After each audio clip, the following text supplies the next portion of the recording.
And for Ticaboo? Adam Long and Chip Shortreed, the district manager, is also present. All right, very good. I don't think my mic was on before. Do you want me to I think, have you got everything so far? Okay. All right. And I'll try again. Is there anyone on the line this morning? Anyone on the phone this morning? I had a notice that Tom Hill was going to be calling in. If he's not going to do that, I'm going to hang up the phone. If we could maybe give him a few minutes. All right. Okay. There is, I think we're as loud as we can go. There's one item that I wanted to discuss with council. This is considered a formal complaint because it's gone through the informal process that the Division of Public Utilities uses to try to help parties resolve complaints. However, that does not necessarily mean that this hearing needs to be conducted as a formal adjudication under UAPA. So basically, if we conduct this as a formal adjudication and the parties determine subsequently to take the matter to court, it goes to the Court of Appeals and it's reviewed for commission error or abuse of discretion. If we convert this to an informal proceeding and the parties take it to court, it goes to district court as a de novo trial. My inclination is to convert it to informal. I think there are some issues that the commission can't necessarily address that are that would be of importance to the parties and potentially of interest to the court. And I think that it would be more useful to the parties to be able to take those issues on the merits to district court rather than having simply to argue whether or not the commission correctly identified the boundaries of its jurisdiction. Any objection to my converting this to an informal proceeding? May I discuss with my client first? Same request. Okay.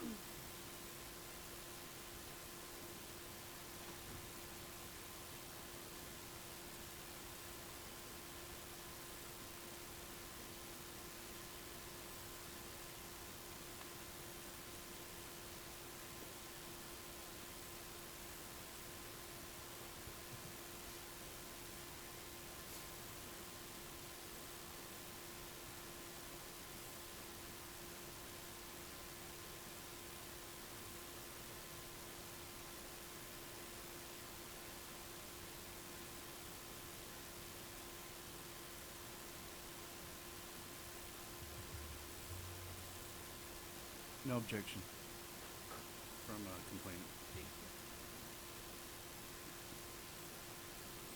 you.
The district would prefer to keep this as a formal adjudication. We've been through the entire formal complaint process, and it seems to us to derail it now would Why not be do you beneficial. consider it to be a derailing? It doesn't change anything that happens here. It simply changes your position if you go to court. And I recognize that. I think we would nonetheless prefer to keep it as a formal adjudication here. Okay, I'll take that objection then as part of the record. It is the commission's determination whether to convert it. The standard of under the statute is whether converting is in the public interest and whether it poses a hardship or an unfair burden on any party. do you want to address those standards, Mr. Long? I think we'll leave it up to the commission's discretion. I think our objection is noted, and Thank you. All right then. Are there any other housekeeping items that the parties want to address before we go to opening statements? Doesn't appear that there is. All right then. Ms. Seamons is the complainant, so we'll go to opening statement from her. Would you prefer for me just to stay here, or? That's, or yeah, do, because there's no microphone up here. I noticed that. Yeah. Obviously, the commission has made a ruling on part of the issues that were presented. Although we don't agree with the commission, we respect the commission's ruling, and we also recognize that the commission has set aside today to address a couple issues, which the commission has provided very succinctly. Essentially, Ms. Seamons is a resident, or well, she doesn't reside in Ticaboo, but she owns property in Ticaboo. She had this property prior to the formation of the district. When I say district, I'm referring to TUID. And with the creation of TUID, there has been obviously some changes with regards to power and water and what we would normally refer to as essential utilities. It has been very concerning, the limitations and the financial burden that's been assessed to Ms. Seamons in regards to the creation of the district. But what's more troubling is the conduct of the district in creating its tariff and enforcing its tariff or lack thereof.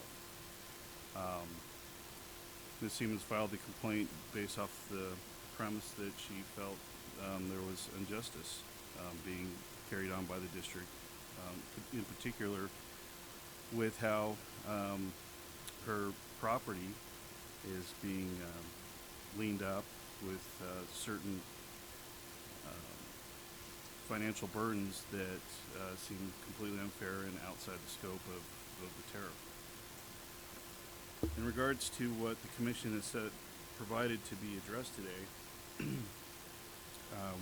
we plan to show that it's our understanding that TUID has not complied with the commission regulations with regards to being in compliance with regards to setting forth its own tariff.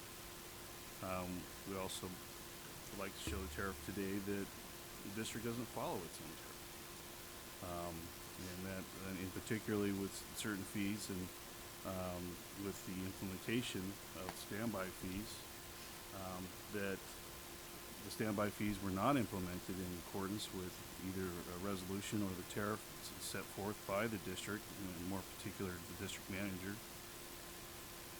and that they've continuously charged Ms. Seamons inappropriately and unjustly. And when Ms. Seamons has tried to resolve the issue, that there has been absolute zero cooperation from the district in trying to find a resolve to this, which was the product of us bringing this before the commission. It shouldn't have to be that way. Also, there seems to be some unfairness with regards to the enforcement of the tariff with regards to how tenants are treated. Obviously, not all the implementation of the tariff is being enforced with all tenants or owners with regards to set tenants having contracts with TUID. And I think a more dire issue is the amount of notice and information that's being provided by the district that is tariff demands and that the commission's rules demand. And we also plan to show today the violation Ms. Seamons' due process with regards to utilities and more specifically with tax. I'm not sure what to it incentive is with regards to just running roughshod around its own tariffs and around the commission's rules. Believe me, Ms. Seamons would rather not be here today. She'd rather not have had to file a complaint. She feels akin to Ticaboo, having coming from a long line of mining family and having that property down there. It's a sentimental issue for them, not a financial or economical issue. However, the district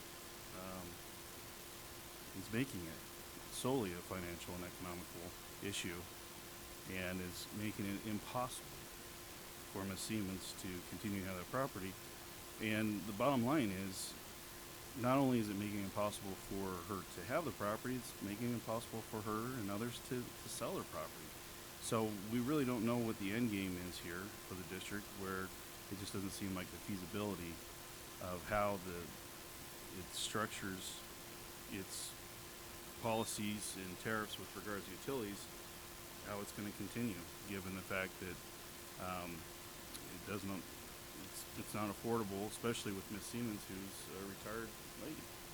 It doesn't have the income to do all these things. Now, I know that's not before the commission today, but we just felt that it was important to let the commission know that this is, again, a no-win situation for Ms. Seamons and likely other property owners that are in Ticaboo. And so we appreciate the commission allowing us to be here today to raise these concerns, to address these concerns, to make it public. Again, we feel strongly that Ms. Seamons is not the only one that has these concerns, but has the wherewithal to try to stand up to the district and to bring forth these issues to find resolve, and hopefully resolve for all property owners down in Ticaboo. And with that, does the commission have any questions? I don't think I have any questions. I'll just make a couple of points on the record. First of all, we don't have any mechanism to entertain a sort of class action complaint. We have received some additional complaints against TUID that raise similar issues, and we will have to deal with those one-on-one.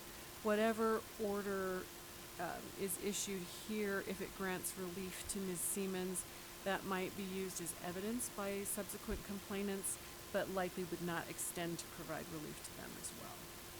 Okay. All right, Mr. Long, your opening. Thank you. In Mr. Hoagland's opening statement, he seems to have taken a few steps backwards. I'd like to point out that the Commission's order of July 6, 2016 in its docket disposes of the standby fee issue in its entirety. That's not correct. It says that standby fees are legal generally, but it does not say that the current standby fees may be imposed or collected against Ms. Seamons. The question is whether it has properly noticed and held the meetings that it had to notice and hold in order to assess standby fees. If it has not done that, then its tariffs are not necessarily valid. And if it does not have valid tariffs, it cannot enforce them. Sure. Without being argumentative, can I perhaps clarify our understanding? Please. Reading from the order, the Commission says, we dismiss Ms. Seamons' allegations as to the legality in general of standby fees and as to the legality of the specific rates and policies set forth in TUID's tariff. Correct. And goes on to list 7 questions, which are the topic of this hearing Correct. today. And Ticaboo is prepared to address those 7 questions. Excellent. So the fact that the specific rates and fees are legal does not necessarily mean that they are also currently enforceable. That's the distinction. Okay, and I would like to point out that the dockets referenced in these questions are not the docket in which standby fees were implemented.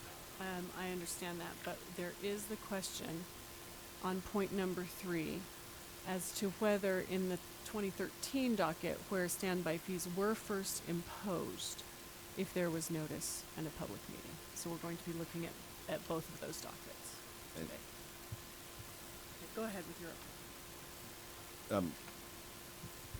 The issue of standby fees, which again, the district doesn't feel needs any substantive justification, is simply a matter of fairly allocating costs to those property owners that bear the that receive the benefits of the services provided by the district. Whether a house is occupied and receiving utility service, so actually having electricity and water flowing to it, or whether that house is vacant, or even if it's an undeveloped lot for which the district is ready to provide service essentially on a moment's notice, the district incurs costs, and those are simple realities of a utility, to maintain power lines in this case, or to maintain generators, simply to keep the infrastructure in place so that service can be provided upon request. And standby fees simply fairly allocate those costs to those who receive the benefits of it. As I noted previously, the district is prepared to address the Commission's questions as set forth in the July 16th order, and to the extent that discussion today goes beyond those questions, I would ask that we have the opportunity to file post-hearing briefs or some other sort of response after the hearing today. That's certainly an option. Thank you. All right. We potentially have an issue with burden of proof in this case. As to the Commission's specific questions that are set forth, I don't think that Ms. Seamons has the burden to demonstrate whether TUID did or did not hold a board meeting within 30 days of the Commission's September 10th, 2015 order approving the stipulation. I believe that really is Ticaboo's burden. Do the parties disagree? We don't disagree. However, we would be, if the commission would allow, we would like to have on record Ms. Seamons' knowledge of those. That's fine. Why don't we go ahead and go with that? Would you like to have her sworn then? Yes. All right. Will you go ahead and take care of that?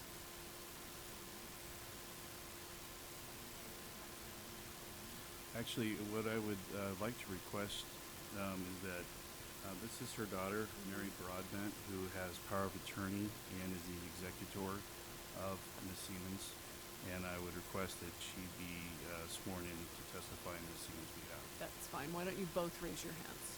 Go ahead.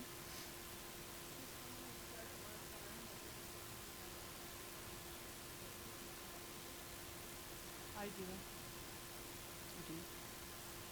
Thank you. And I would also ask for a little patience. Ms. Seamons has some hearing. I understand, and that's fine. We will Take a second to get questions. we will accommodate her as best we can.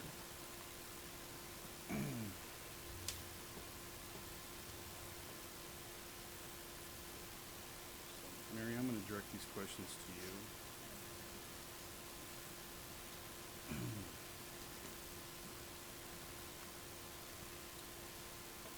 Were you or was your mother aware of the joint settlement stipulation of docket 152508 T01? No, I'm not, and neither one of us at that time. At what time? In September. In October, we enacted upon trying to go to meetings. On October 5th, we called Okay, to so you weren't aware of the meeting in Oh, September, no. October. Okay. nothing prior. And then, were you aware of any board meeting that was held by TUID between the dates of September 30th, 2015 and October 10th, 2015? No.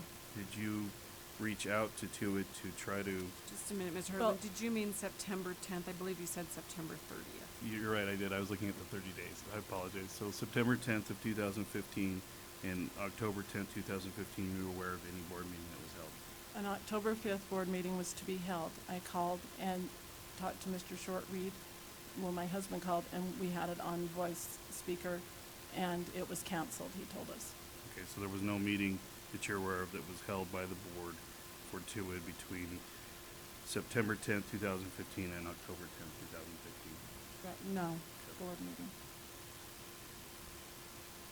With regards to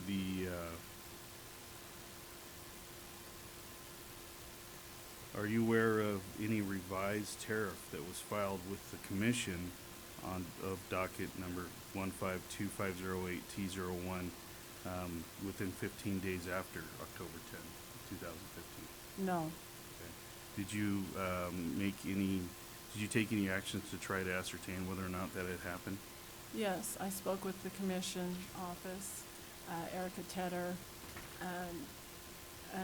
another one, I'm trying to think of her name, and asked if there was a tariff filing for TUID, and they said that there was not.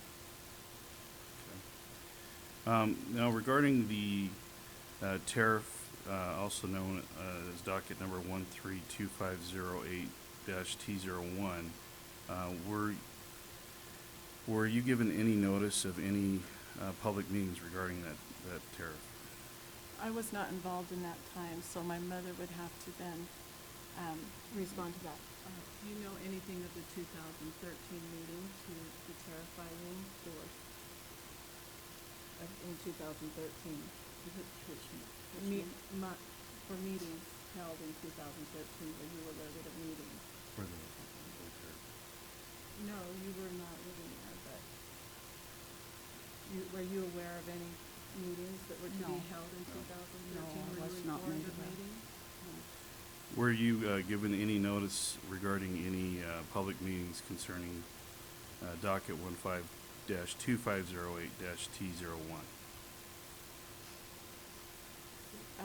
Now, were we given, say that one more time? Were you given notice of any public meetings that were to be held for docket in 2015, for the tariff of 2015? No.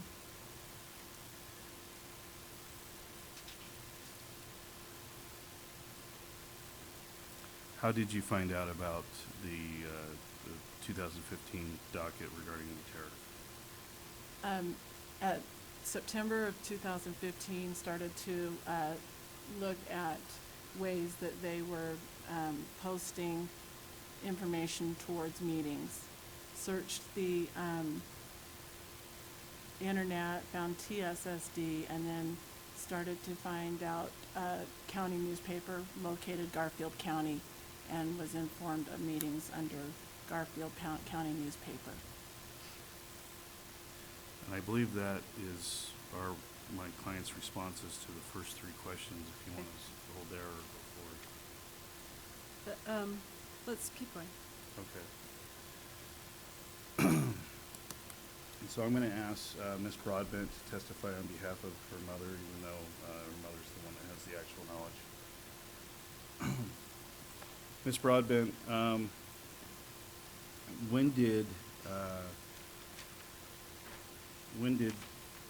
when was your mother first notified that she was going to be charged standby fees? I'd like to note an objection. Go ahead. I understand we're not bound by the rules of evidence here, but on a hearsay basis, we would prefer to hear directly from Ms. Seamons. Well, Understand I'm gonna go ahead and physically let her, difficulties. I'm going to go ahead and let her daughter say what she needs to say. Sure. Would you please make sure that your mother can hear you Yeah. as you speak? Okay. And then we'll see where that takes us. So she's going to allow me to speak for Oh, yes. you, but I can't hear. she's hoping that I speak loud enough that you can hear me. Oh, okay. And then agree or disagree at any point that I don't speak within what you would testify on your own behalf. Okay. So pull that microphone right up to you. To me? Either Okay. way, yeah, either Okay. one, so that should help your mom hear. Okay. All right, and speak nice and loud. When did your mother first get notice that she was being charged standby fees? Her first notice was not until March of 2014. Now, in that notice, when was she first actually charged standby fees? The charges began September 1st of 2013. Okay. Do you recall receiving or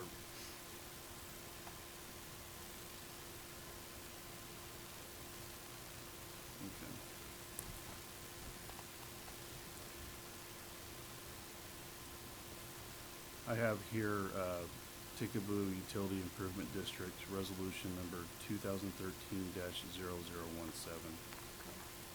Do you recognize this document? Yes, but I received this from, I'm just asking if you yeah, recognize. I recognize this. Okay. And can you turn to the second page? Yes.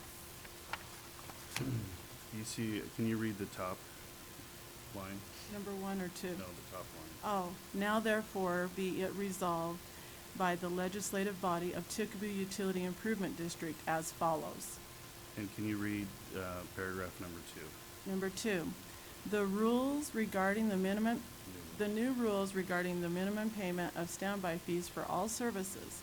If a customer is receiving, connected, and/or tapped into any of the utility services provided, electric, water, wastewater, solid waste, will be required and hereby approved by the district manager is authorized to file the rules, with such clerical changes as the district manager deems reasonable and necessary to comply within Utah law and with the rules and regulations of the district. Can you read paragraph number 3? 3, the new rates and rules shall become effective September 1st, 2013. Okay, and is it signed Yes, by who? it's a printed, Mr. Chip Shortreed and Justin Fisher, secretary, with their seal. And there's a seal? Okay. Do you want that document in the Yes. record as an exhibit? Any objection? Okay. No. Yeah, go ahead. So I'm gonna mark this as complainant's exhibit 1. Oh, okay. Yeah. I just didn't want to get confused with all those other exhibits that, Well, they're not really marked, at least Okay. not particularly, not in a really clear order. So we'll just mark everything today. Exhibit 1. All right. So let me just ask a couple of questions to deal with the evidentiary objection. How do you know when the standby fees were first, when your mother first received notice of the standby fees? we're gonna show that. Okay. We're gonna show that. And similarly, how do you know when the charges began? If you're gonna bring in Absolutely. some documentary evidence, that would be helpful. Yep. Okay. So, what is your understanding of paragraph 2? In number 2 being receiving, connected, or tapped. Tapped being, my reference would be the meters. Okay. And is your understanding that if you were not receiving, connected, or tapped on any of your properties, that you would or would not be charged the standby fee? Would not. Okay. How many properties does your mother own in the district? We have a total of 8. Okay. As of September 1st, 2013, were all 8 properties receiving, connected, and/or tapped with any utilities? At that time of September 1st, we were only connected with one double-wide home, one property. Well, okay. 1 and 2, but they are considered one with being contiguous. Okay, how many properties were not receiving, connected, or tapped into with any type of utility at the time of September 1st? 6.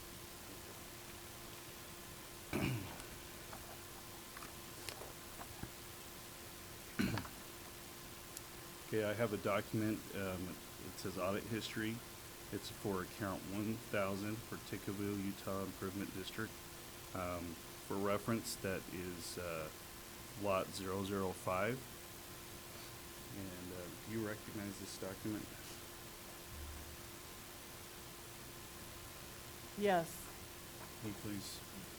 Can you please read the account number? Account 1000, And which lot is that for? lot 5.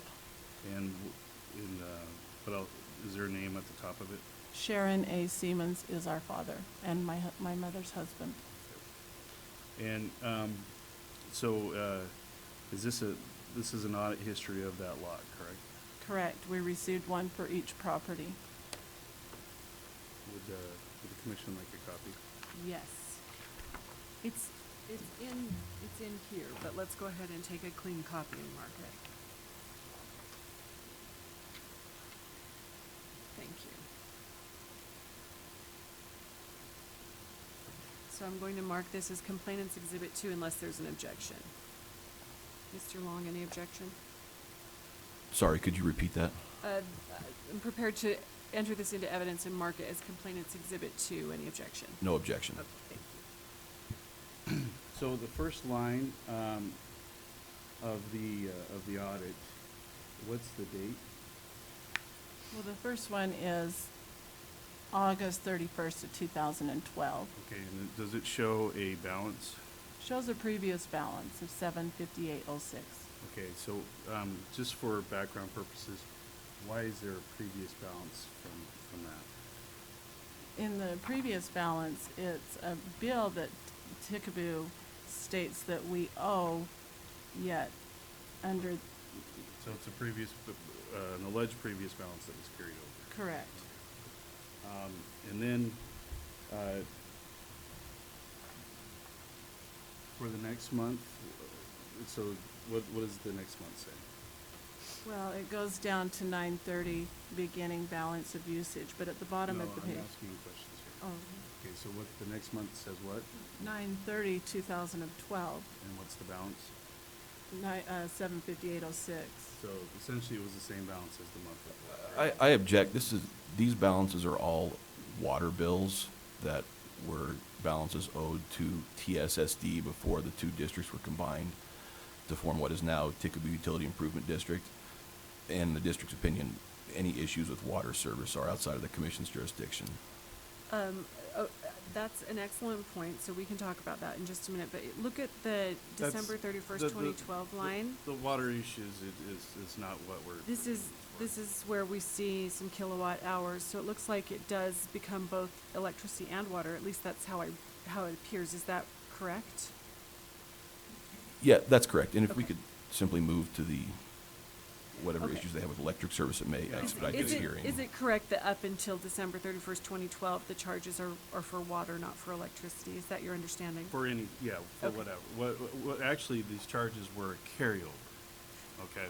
Right. So what we're trying to show is that the billing is the same up until September of 2013, okay? Oh, okay, so we have a carried over balance. Right. It begins, this document begins to show that carryover as to electricity beginning December 31st, 2012. Correct. No changes in that balance appear until, September of 2013. At the bottom of the page, it shows 9/9/2013, and that Okay. begins the standby fees implementation. So I was just trying to I get, see. I was just trying to get the long way of yeah, giving a and foundation. you, for that. you don't need to, I'm not going to require you to spend a lot of time on foundation unless you're going to consider that to be an error and appeal on that basis. No, I'm fine admitting this as evidence. This is a document that was provided to them as part of what was ostensibly a grandma request. Okay, Right. right. So go ahead and. So in September of 2013, Right. what, there was charges that were being put on that property, correct? Right. And what charges were those? They were standby fees for tapped property. Now, prior to those charges being implemented, was Lot 5, for which this audit is specifically for, was it receiving, connected, and/or tapped to any of the utility services? No, meters were removed in 2008. Okay, so let me just make a note of that. So this, where does this show what the property number is, or the Well, property the identifier? 1,000 is the account number, and that Uh-huh. account number correlates, and based off the testimony of my client, that coordinates with 005, and again, this was provided by Tuit. Okay, so account number 1000 is for lot or plat number 005? Correct. My clients received a letter from Tuit explaining that. I didn't make copies, but I do have It's Okay. submitted into the formal complaint. Is in the form. Okay, all right. Well, if we need to look for the documentary evidence, we can do that. I just want to make sure that I understand what we're talking about. Correct. So it's your testimony that on this particular plat, lot 005, there were no taps, that taps had been removed in 2008? Is that right? Right. Okay. Okay, can you turn to the second page of that audit?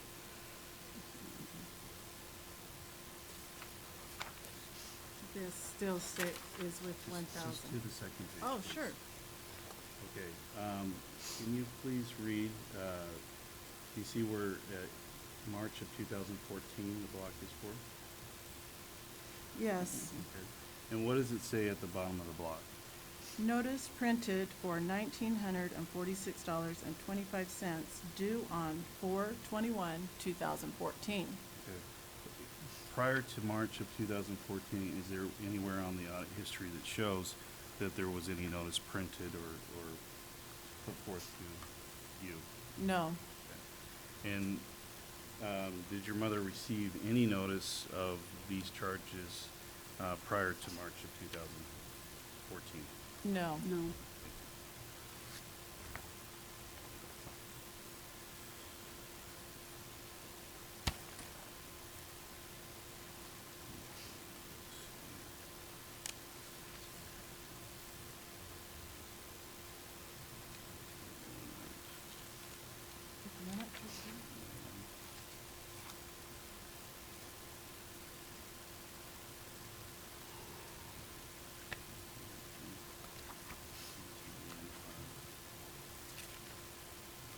Okay, as for, lot 3 and 4, and, is it your testimony that, lot 3 and 4 are, account number 1115? Yes. What was the account number again? 1115, Okay. And that's lots 3 and 4 together, correct? correct. Okay.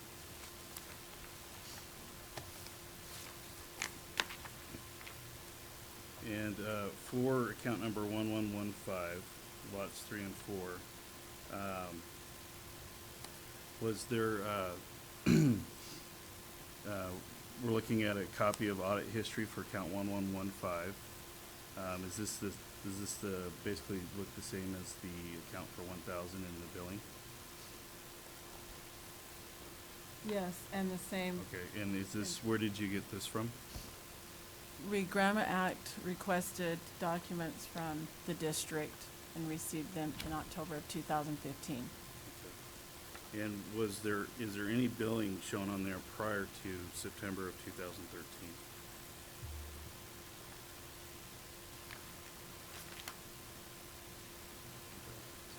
Oh. Okay, at that time, no. Okay.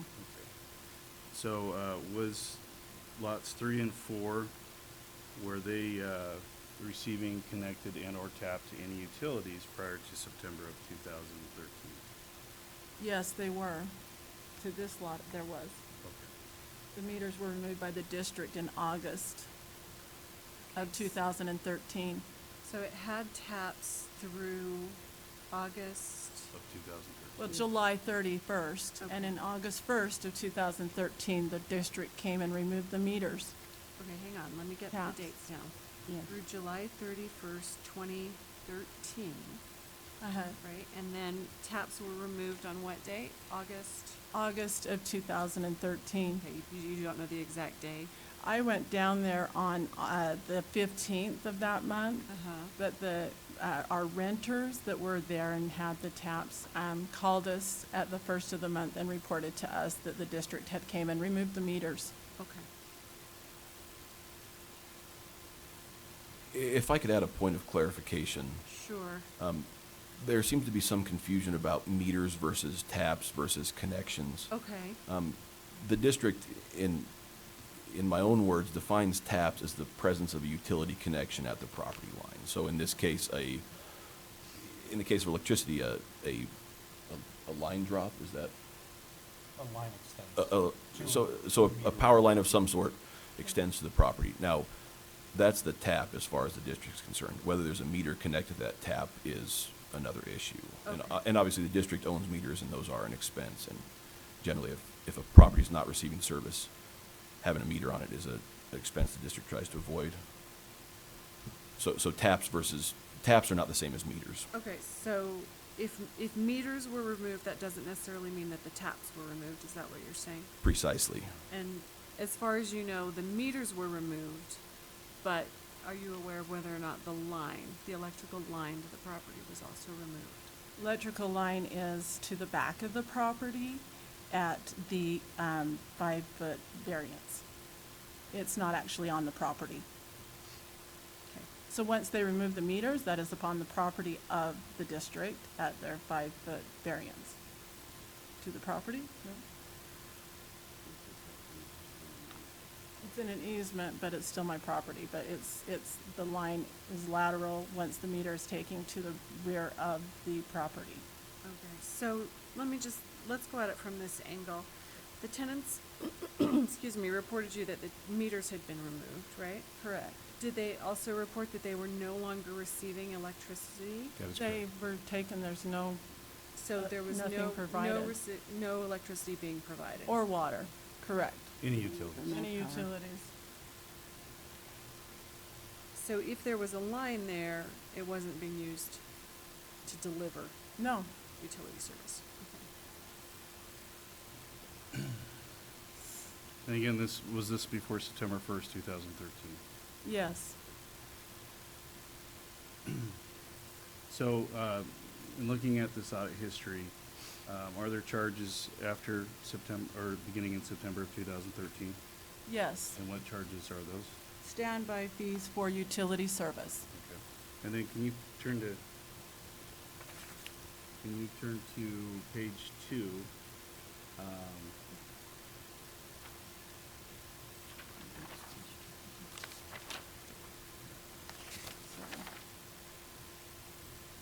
And do you see where it represents the billing for March of 2014? Yes, $1,213.49. And what does it say at the bottom of that? Notice printed for $1,213.49 due on 4/21 of 2014. For any of the other months, does it show that there was any notices printed? No, Did your mother receive any notices prior to March of 2014? no, no.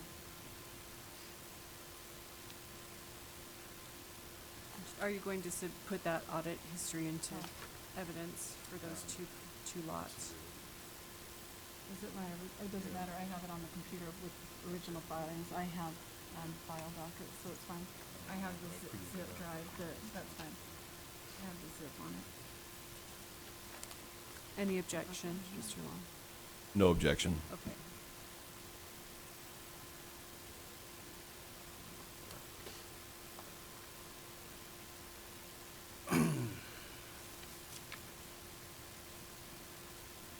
So is it your testimony that lots 7 and 8 are? Mr. Hoagland, do you have a copy for me? I don't. Okay, just, I do all the other ones. I don't know. we'll take a little break and I'll go run some copies. It's just that one. Thank you. Hold on just a minute, let's just take a break and we'll go, how many do we need? Two, let's make 2 copies.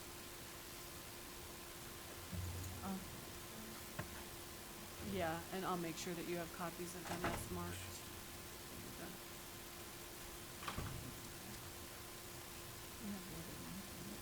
Yeah. Just so you know, I wrote on your exhibit number 2, next to account 1000, I put in parentheses lot 005. Yes. And on number 3, I did the same thing, put in parentheses lots 003 and 004 to help me keep it straight. Did you want the original that shows the lots showing them?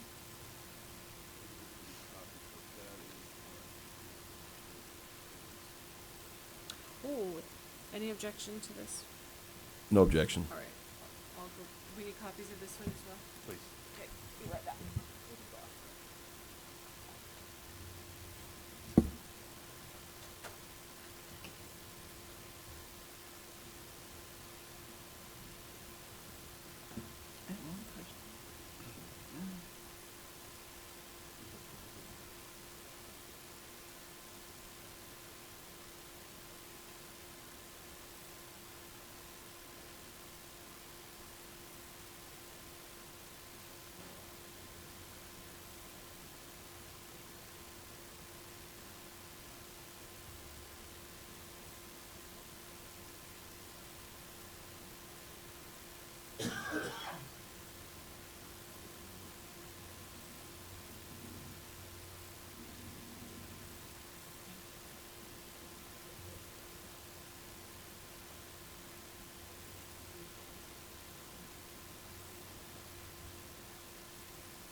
think so.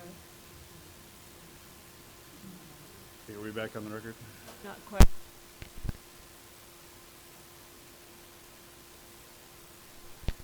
I haven't heard anything from on the line, Mr. Long. Are we okay to terminate the call? Yeah, that's fine.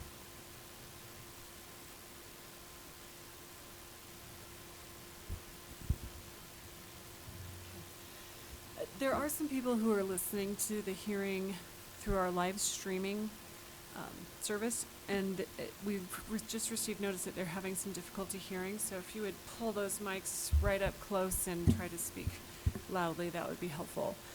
Also, our court reporter has a little device that shows the transcription coming up on text as she captures what we do here today. So Mrs. Seamons is looking at that now, and that might help her to participate a little bit more and answer some questions. So, Mrs. Seamons, can you see what I'm saying? Can you see what's I being can read, I can read this. Okay, But understanding it and going through it, her eyesight isn't as great either. I understand. I understand. I'm 83. These things happen, and they will happen to all of us. So, Thank you. all right. So I have to rely on my attorney and my daughter. I understand. I'm going to mark the letter that ties the lot numbers to the account numbers as Complainant's Exhibit 4.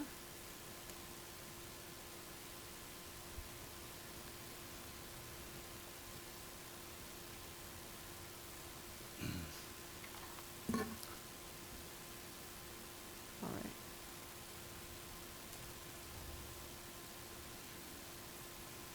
All right, are we back on the record? All right, Mr. Hoagland, go ahead. Okay. So we were talking about lots 7 and 8. And is it your understanding, according to the letter from Ticaboo, that lots 7 and 8 are also known as account number 1131? Yes. Okay.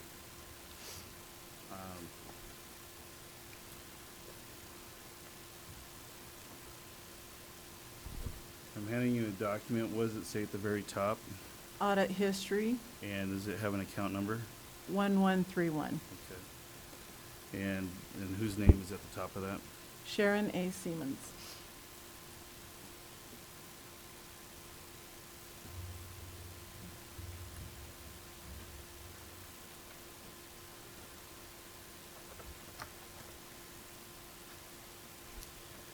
Okay.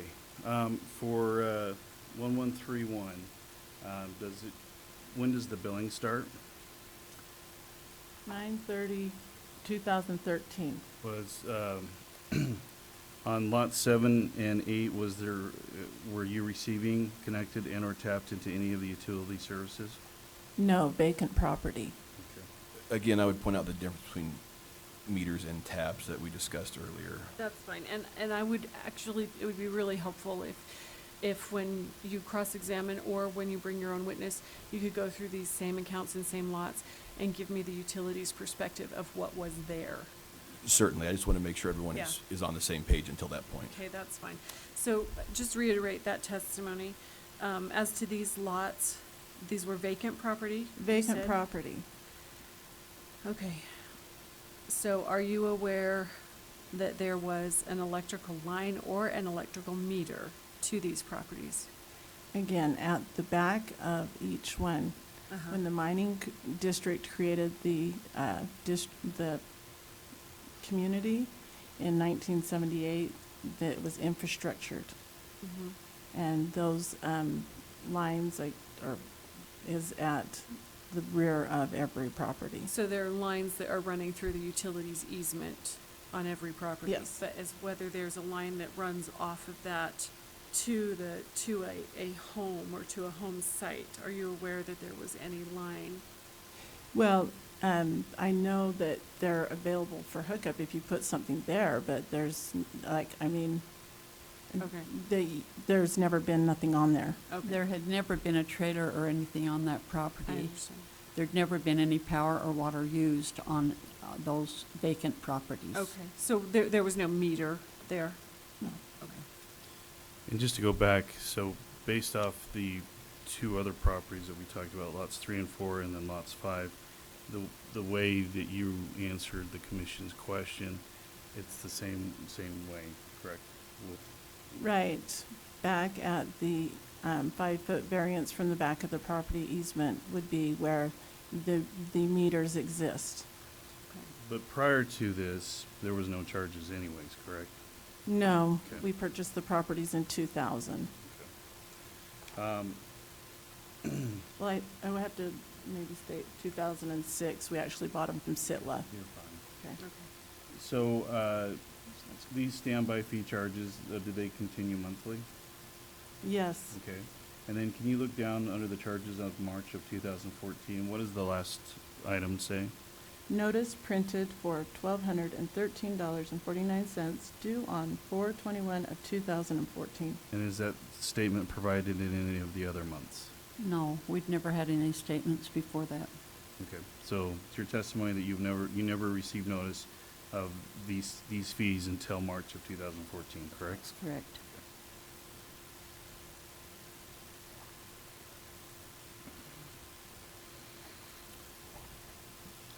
Did you want to have this audit history marked? Yes, can we please have that marked as Exhibit 5? Any objection, Mr. Long? No objection. Thank you. Is your testimony based off the representation by Tuit and the letter that is Exhibit 4, that Lot 8 is also known Yeah. as account number 1132? Yes, Okay. And would you submit that your testimony for Lot 8 is the same as your testimony for Lot 7 and 8? correct. Okay. Correct. Let me get copies of this. Yeah, I can hear.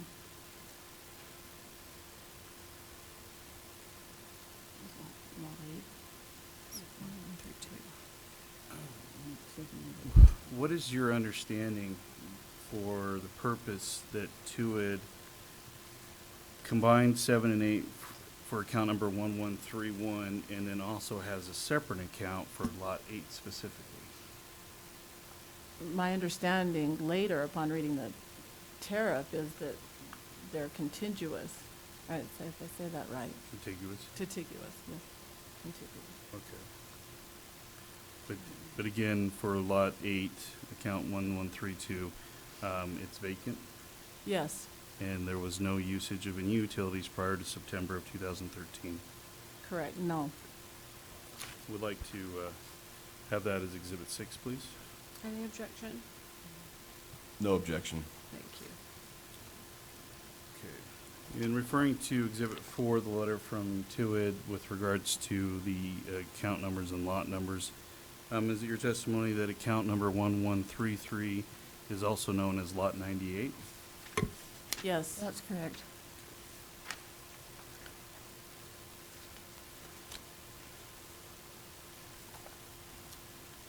Can you please state what's at the top of the page? beginning of usage 930. Oh, audit history Sharon A. Seamons, Okay. 1133. Is what? The account number? Is lot 98, account number 1133. Okay. That's a vacant lot.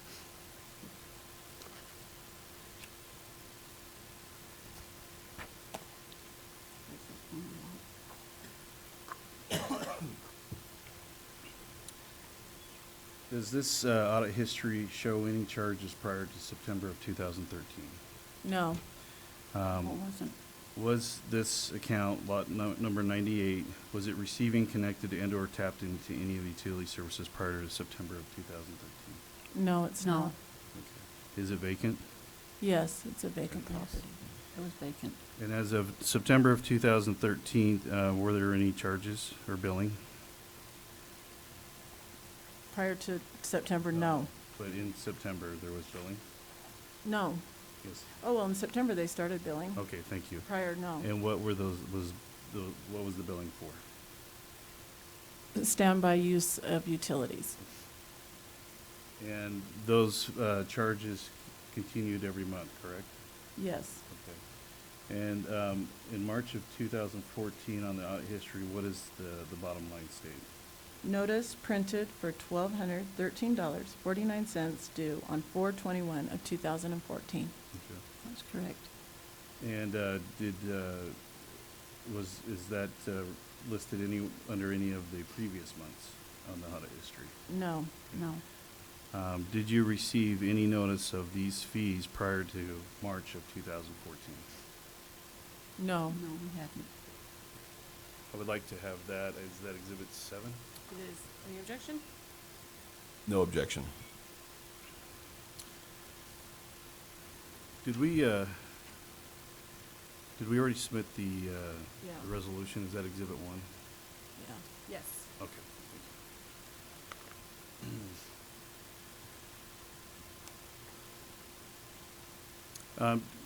You, however, you own other properties in Ticaboo, correct? The ones that we had just stated. Other We than had those. we had two that were sold in 2012 that were listed on that.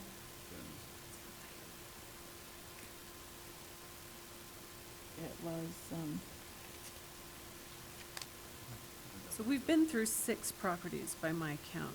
so 1 and 2 were tapped into. That was the living residence where my mother lived from 2000 to 2009, 10. So that's lots 001 and 002. Uh-huh, that is There's a correct. residence on those. Yes, That's and correct. those taps existed in September of 2013, September of 2013. I'm sorry? We use that residence, that in 1 and 2, lot 1 and 2 is where our residence is, that we Oh, okay, we're correct. tapped into and Right. the, Now, it also shows on here, account numbers 5051, 505, and when I say it shows here, I'm referring to Exhibit 3, the letter from Tuwid, corresponding account numbers with lots. It's actually Exhibit 4. Exhibit 4, excuse me. Sorry. 5051, 5052, 5054. Do you currently own those properties? no, those were sold in 2012. So is your testimony out of the, So there's 2, 4, 6. the 6 account numbers, going from 1,000 to 1133, that only one of those properties, as of September of 2013, was using or utilities? Correct. Those were the only ones out of the 8. The other 6 did not have meters. And on the one, and we're talking about lot 1 and 2, account number 1002, what notice would you receive of billing of Can I have you utilities? pause just a moment? I'm sorry to interrupt. So these 3 account numbers, which represent 5 properties, you say those properties were all sold? No, I don't understand why 5051 is listed as 1 and 2, because it's also listed as 1002. Right. So, and- error correction on that. The only ones that were sold, was lot 5054. What count? Well, account. I'm sorry. Lots 92 and 93 Yeah. Okay. were sold and in 93. 2012, excuse In us. I'm looking 2012. on Okay. that. Just a minute. Lots 92, No, 93 that's- were that's sold That did in not have a meter. 2012. Okay. No. And Wait, and do mine- you know why there are 2 different account numbers for the combined lots 1 and 2, and also 2 different account numbers for lot 5? Okay. The residence on 5051, lot 1 and 2, Uh-huh. is our home that we occupied. I understand And that. then lot It's 5, a double-wide home. 5052, had the previous balance that they owed from the Okay. prior district. Same with 5054. Right. But there are 2 different account numbers for each of those properties. Do you know why that is? You're referring to lot 1 and 2, correct? I don't. I think that because So- they existed before standby fees. We- Okay, well, maybe Oh, we'll have to have they'll TUID have to have- explain Yeah, that. because Okay. I believe that's because they existed before the Okay, standby fees. But you don't know? I Okay. don't know. All right, go ahead, sorry. So for lot 1 and 2 was the only lots that were using utilities at the time, as of prior to September of 2013. What notice do you receive for utilities generally? Is it monthly? Monthly. Okay. And so for lot 1 and 2, you received notice monthly of what was owed, but for all the other lots that started standby fees in September of 2013, you didn't receive notice until March of 2014. I didn't understand that. Did you receive your billing for lot 1 and 2 and not the other ones prior to that? Or up till Let's- March? Let's rephrase it. Can Yeah. you hear me, Mrs. Seamons? Can you hear the judge? Now what? Okay, so for the lot where you have the double wide home, Yes, did you receive monthly bills from TUID for the utilities? I think so. I kept those current. Okay. And then on the other properties that you own that are vacant, did you receive monthly billings from TUID, or did you receive a combined billing for several months' worth of charges? I received a combined billing, but there were no charges on the vacant lots.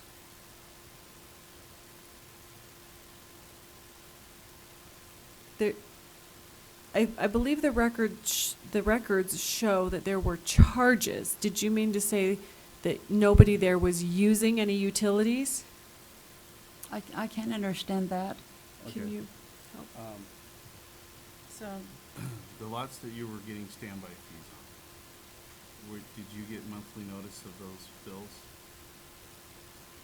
Like this. Just anything?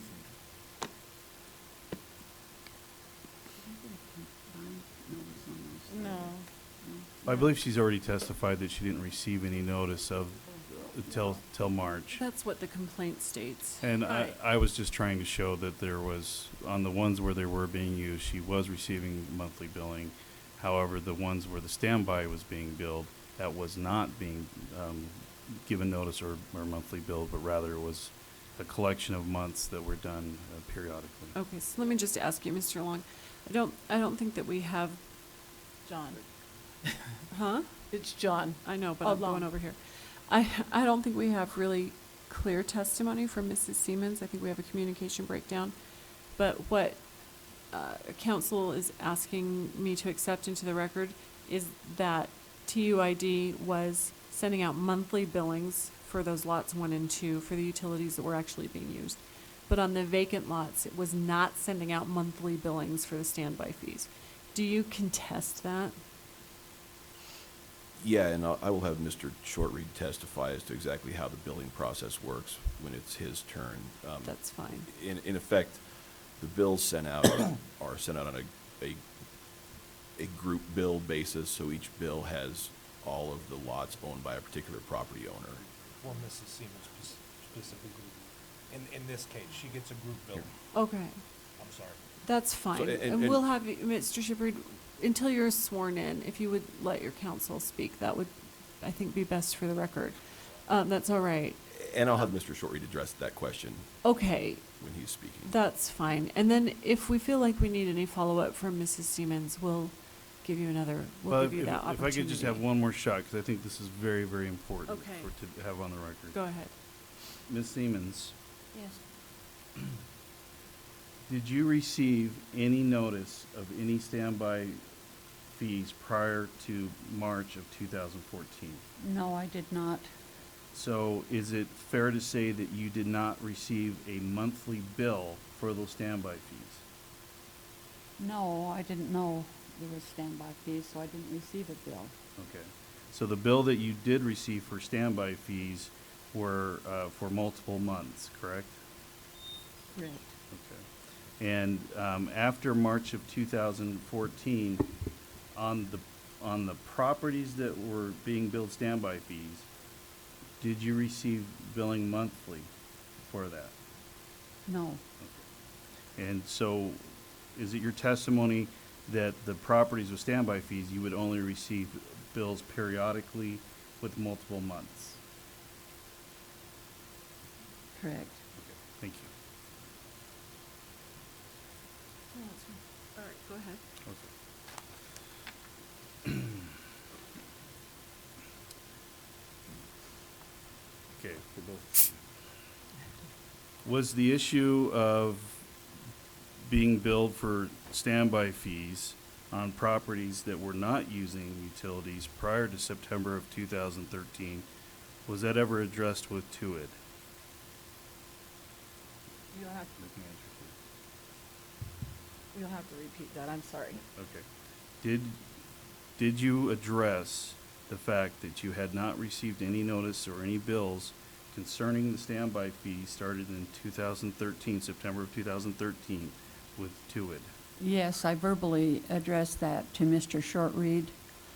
And he said that if I paid those fees, then I could abandon the properties, but that was an exorbitant amount of money because I only received $750 a month Social Security, and I was relying on the rental to keep my bills paid, and he pulled the meters from my rental, so I received no money from my rent. When did you address with Mr. Reed that you had been charged standby fees but hadn't received notice until March of 2014? I went down for a meeting. Was it the meeting? I went to Ticaboo for the monthly meeting Okay. and addressed that with Mr. Shortreed at the meeting. Okay. So was that the When was March that? 21st, 2014 meeting? Yes, correct. And I believe it's already in the, well, I know it is. It's already attached. There are meeting minutes from the TUID meeting on March 21st, 2014. Do I have that marked? That's already in with the formal complaint. But it's not marked as an exhibit here today. No, it's not. Let's see if we can find that, because I think that would be helpful. Any idea about where that is in this? Nearly to the end of the filing, I would say about 20 pages from the back.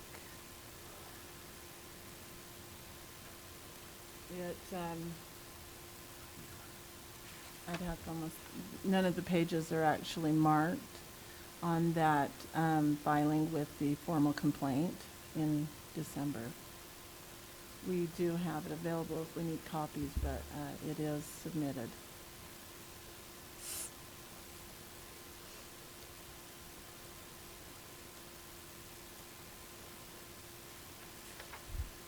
So it's, it starts with the meeting minutes that was filed with the commission, starts with April 11th, 2013, and then goes chronologically to the March 21st, 2014 meeting minutes. They should be filed by monthly order, I believe, is the way we received them.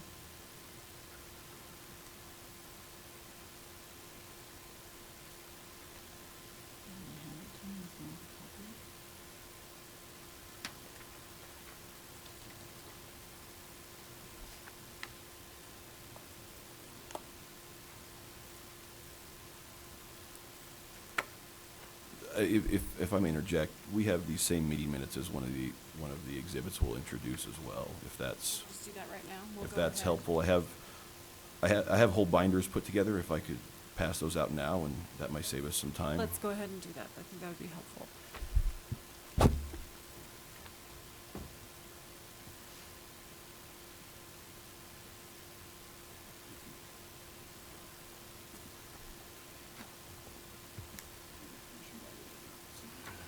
Okay. Thank you. You know which number that is?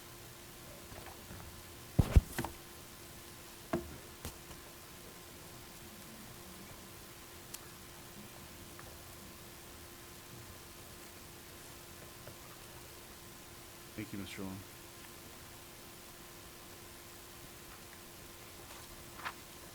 It looks like it's under number 15, index number 15 of the trial binder, Tuid's trial binder. And so I take it you have no objection? No. Okay. So I will leave you the option to object to anything that you find in this binder as we go through. But for now, I'm just going to consider these as marked, and then we'll see if as we use them, there's any evidentiary issues that you want to make me aware of. So this is TUID's exhibit number 16, and go 15. ahead. 15. Excuse me, thank you. Number 15. All right, go ahead. On the third page, what does it state? Can you read the second paragraph? Well, in this one, it's, Resolution 2014-0011 was introduced by Mr. Shortreed. The resolution amends Resolution 2014-005, the policies about the abandonment of utilities. Mrs. Seamons asked about leeway that the district might extend to those with few means. Mr. Shortreed describes why utilities in Ticaboo are so expensive and why fees must be high. He noted that standby fees were never intended to be perpetual. Mrs. Seamons expressed her concerns for those with, those on fixed incomes. So, Ms. Seamons, is this when you addressed the billing of the standby fees for the months from September to March of 2014? That's correct, yes. And what was their response to your bringing up the issue? He said he didn't care.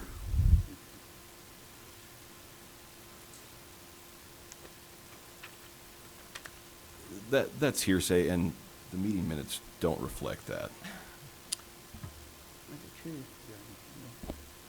Yeah, it's not relevant what his personal feelings were, so that's fine. Okay, and then can you read this paragraph? Or was it?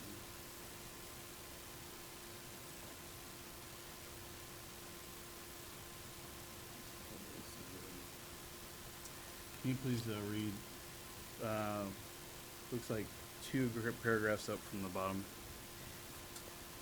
Mrs. Seamons asked a hypothetical question about a situation of non-payment. Mr. Shortreed noted that she would have the right to terminate the lease. She said that terminating the lease is very difficult in the state of Utah. So, when you addressed this standby fee bill with Tuid, what was your feeling of how they addressed it? Or how would you state that it was addressed by them? The standby fee? Or your concerns regarding the fees? It looked to me like I was being charged for the services. It didn't look like standby fees at all. Okay. I was being charged for power, water, sewer, and garbage, Okay. which I did not use. Did they try to meet with you individually to resolve your concerns? I didn't hear you. Did they try to meet with you individually to resolve your concerns? No. Did they offer to try to meet with you at all? No, I tried to meet with him the next day. I went to the office, and he said he was on the phone and closed the door. I've never been in the office. Okay. And since then, at any time that you've tried to address the billing, have they been cooperative with you at all? No. Since we've been there, my daughter Mary and Rick have been helping me with everything, and they have tried, and my other daughters have tried to talk with Mr. Shortreed, and with no results. Okay, thank you.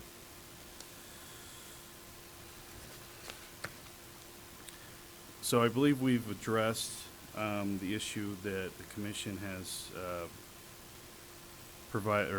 set with regards to this hearing for number 4, with regards to beginning of the charges of the standby fees. We'd like to move on to the issue of tenants, and just would like to ask my client, are you aware of any tenants that have contracts with TUID presently? The motel, the resort carries the tenant contracts for Sitla, So who is the owner of the property, the Utah State School Trust lands, which is also known as? Sitla. Okay. And however, the contracts with TUID, are they with Sitla or through the tenant of Sitla's? Through the tenant. That's correct. Okay. Have your tenants been entitled to the same consideration as Sitla's? No. No. Have, and what has been the response from TUID regarding any concerns with regards to your tenants having contracts with TUID directly? The property owner has to carry the contract with the district. That's correct. Do you think it's fair that you aren't receiving the same considerations as another property owner in Ticaboo? No, we have to assume their utilities after they leave upon a contract. That's correct.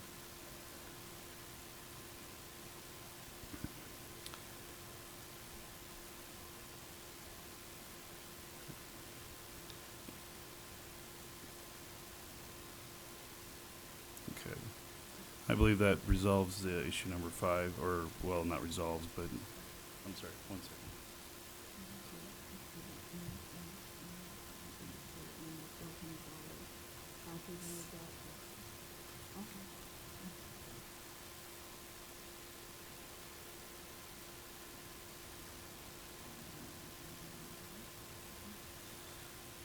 So, have you had tenants on the property? Or any of your properties? No.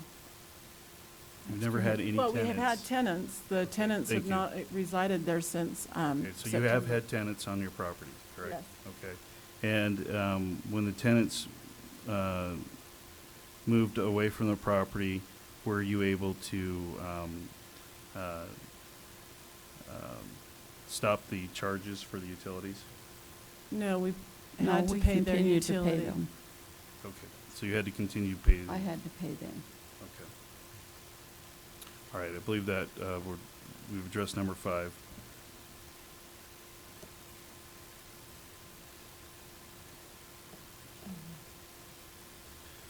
All right, with regards to item number 6, that the commission had asked for evidence to be proffered. Obviously, I just would like to make a note, it's kind of hard to provide evidence of nothing, but I will still ask my clients for their testimony. Excuse me. Have you received any information pamphlets from TUID?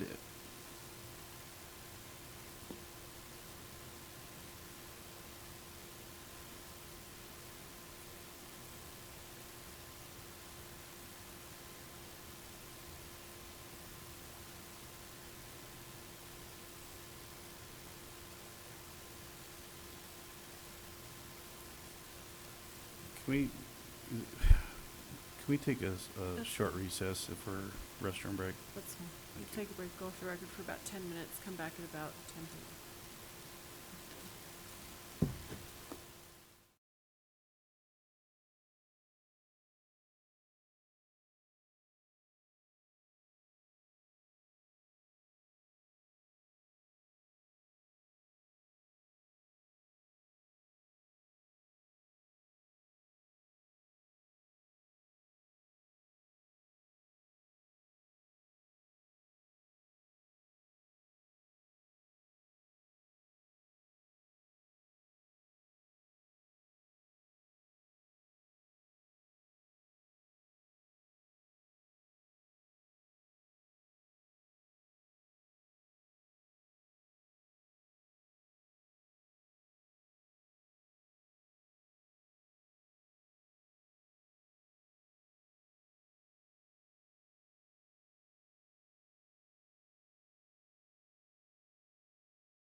Everybody ready? Yes. Ms. Stelling, you ready? Yes. Okay, great. All right, we'll go back on the record. We left off, we were just about to start talking about the customer information pamphlet. Have you received any customer information pamphlet? Did you receive a customer information pamphlet from Tuid? I didn't hear that correctly. Did you receive a customer information pamphlet? No, Okay. Sorry, no. no, I did not. Did it work? It shows on. Oh, that it is, sorry. No, I did not. Okay, thank you. Have you received any, a copy of a statement of customer rights and responsibilities from Tuid ever? No, Okay. Have you received any notices from Tuid through any type of pamphlet? We received a pamphlet. Mary, are you aware of? any- Yes, we received a pamphlet February 20th, 2015. And what was that pamphlet concerning? Meter tampering. Okay. But nothing with regards to tariff or your rights or your responsibilities under the tariff? I didn't read completely through it, but it was meter tampering and new rates of February. there it is right there. Yeah, that's correct. New rates as of February 2015? 2015, February 20th, 2015. Okay. 16, this year. Sorry. 16. Yeah, Just just barely. 16. We just barely got it. Did you receive any pamphlets prior to that? No. No, I'd like to go on to the last issue, and that's regarding the removal of taps from Ms. Seamons' property. Ms. Seamons, have you, has Tuid removed the taps from your property, Meters. or taps for meters from your property? yes, he has. Okay, how many times has that happened? At least twice. Okay, so let's talk about the two times. On either of those times, were you given any prior notice to the taps or meters being removed? No, I did not. I just need to clarify a little bit. Are we talking about a single property? Are we talking about Yes. 1 and 2? We're talking about a lot. 3 and 4. Lots 3 and 4? Yes, Yes. And- correct. And twice something was removed from lots 3 and 4. Right. So Yes. it was the same lot? Same That's lot. my rental property. Four- You're Yeah. fine. Yeah, okay, I'm sorry. Okay, so just to recap, Mm-hmm. lots 3 and 4 are the lots at issue, and those are the lots for both incidents. Okay, so what's on those lots? Is it a Double wide home? A double wide home? Trailer home. Double wide trailer home? Okay, A 4-bedroom home. okay. Okay. So let's talk about the first incident. When about was the first incident? The first time the taps, the meters were removed, I had a renter, and the renter called and said that they got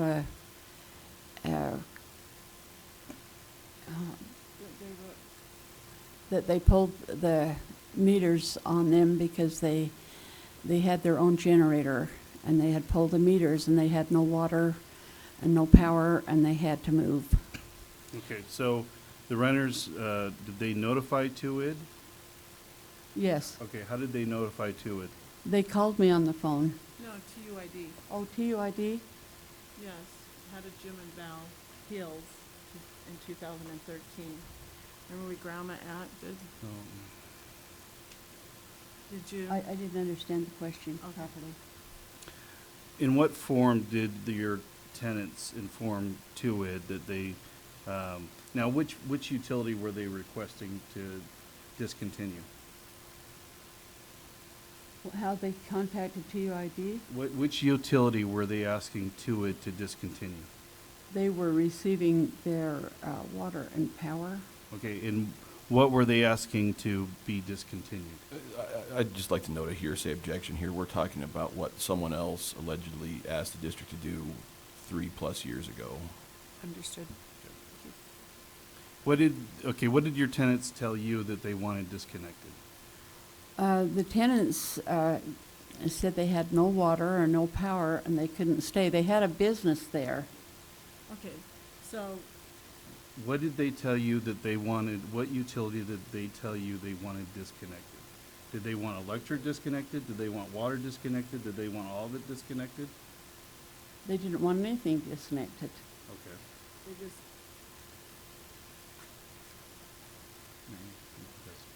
okay, Mary, to your knowledge, did the tenants inform your mom that they wanted any utilities disconnected?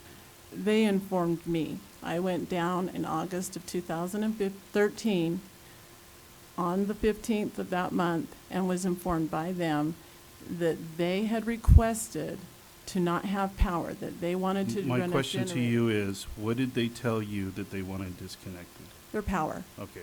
Did they want the water disconnected as well? No, Okay.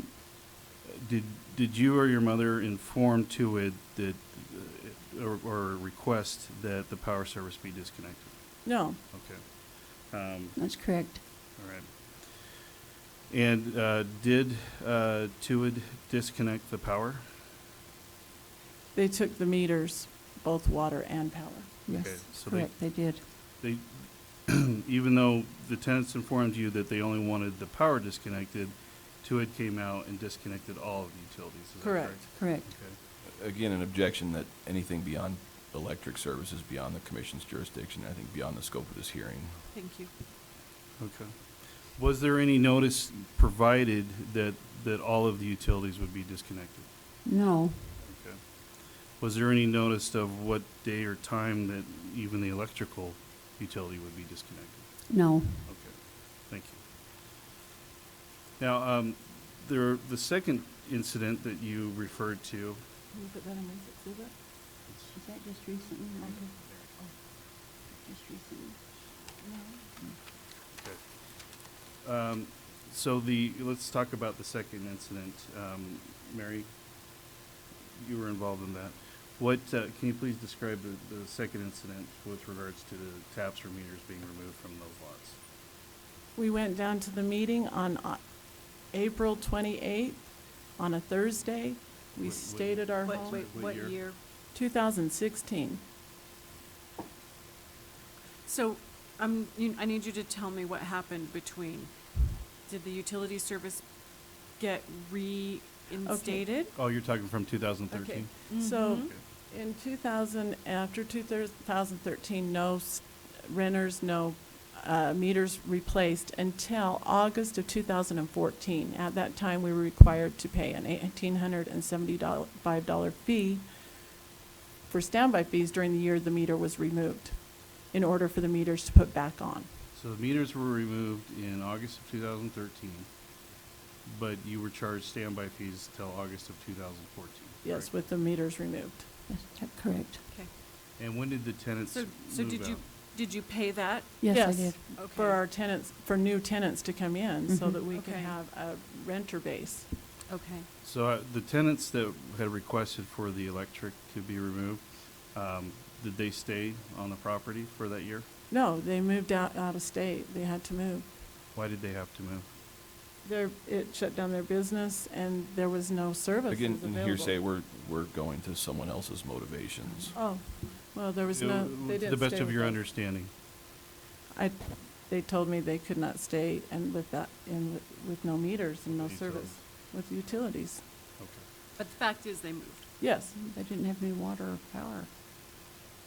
Okay, so the second incident, so Oh. you testified that the meters were put back in August of 2014, is that correct? correct. Okay. In 2016, April 28th, we went down, we stayed at the house for 4 days and left on Sunday, May 1st. May 2nd, upon returning, received an email from Ticaboo that they had removed our meter.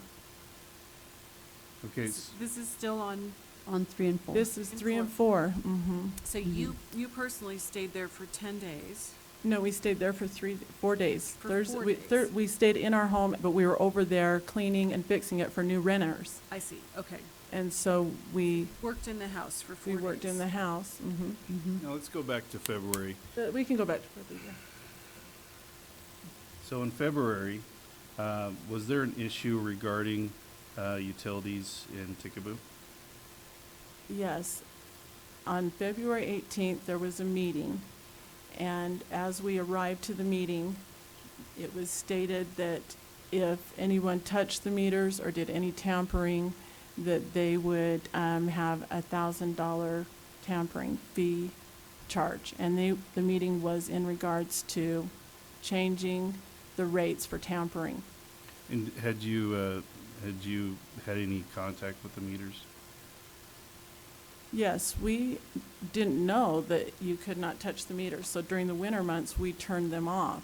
And so when we came down there, after being gone for the coldest months, November, December, and January, we turned them on, make sure there was no frozen pipes, and then went over to, and we had to use water, so we turned on, and then we went over to the meeting. During the meeting, we informed, So what was the purpose of turning them off during the winter? What were you trying, what was the purpose of it? so no pipes would break. That's correct. And so in February, you went to the meeting and were you giving a warning or anything for doing that?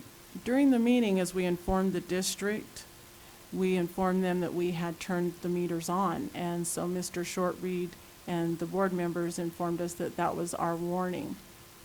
Upon returning home, we received the pamphlet. When you say, okay, in February? I'm going to February object 20th? here. This is well beyond the scope of the commission's questions, and what I understand to be the scope of this hearing.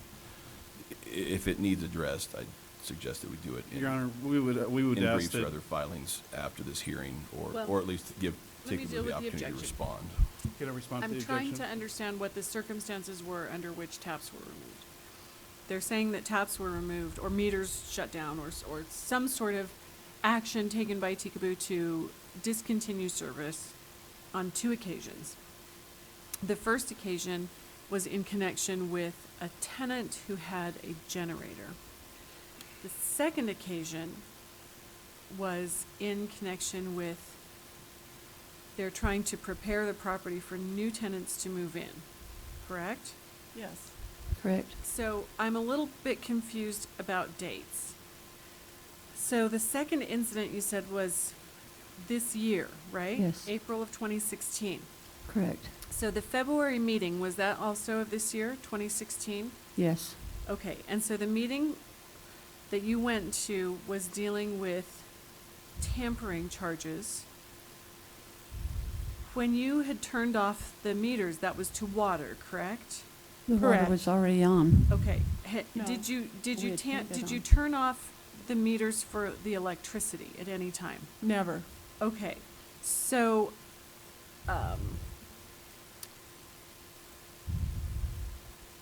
what does their taking action with the meter on the water have anything to do with electricity? Is there gonna be a That's where tie-in I'm going here? with the testimony, Okay. yes. So your objection is noted, but I do need to hear the rest of this.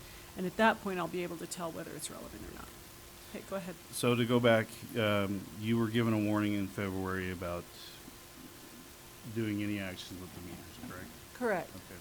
After February, and you were given that warning, did you take any actions or do anything with regard to the meters? No. Okay. You Right. testified that in April that you visited the property and you were there for 3 days, correct? Correct. Correct. And while you were visiting the property, did you do anything with the meters, whether electrical, water, or whatever, turning anything on or off? No. No. And then what was so you left the property on what date? May 1st. May 1st. And after May 1st, did you receive any correspondence from TUID? On May 2nd, we received an email that our meter had been removed, water meter had been removed from our property. Was your electrical meter removed? Did not check that. I turned off the power with the box, our power box, Okay. our main box. But there wasn't any notice given prior to the removal of the No meter? contact from the district in regards. Okay, so the question was anything done to electricity, and you don't know, right? I don't know. Okay. did not go out and check that. Okay.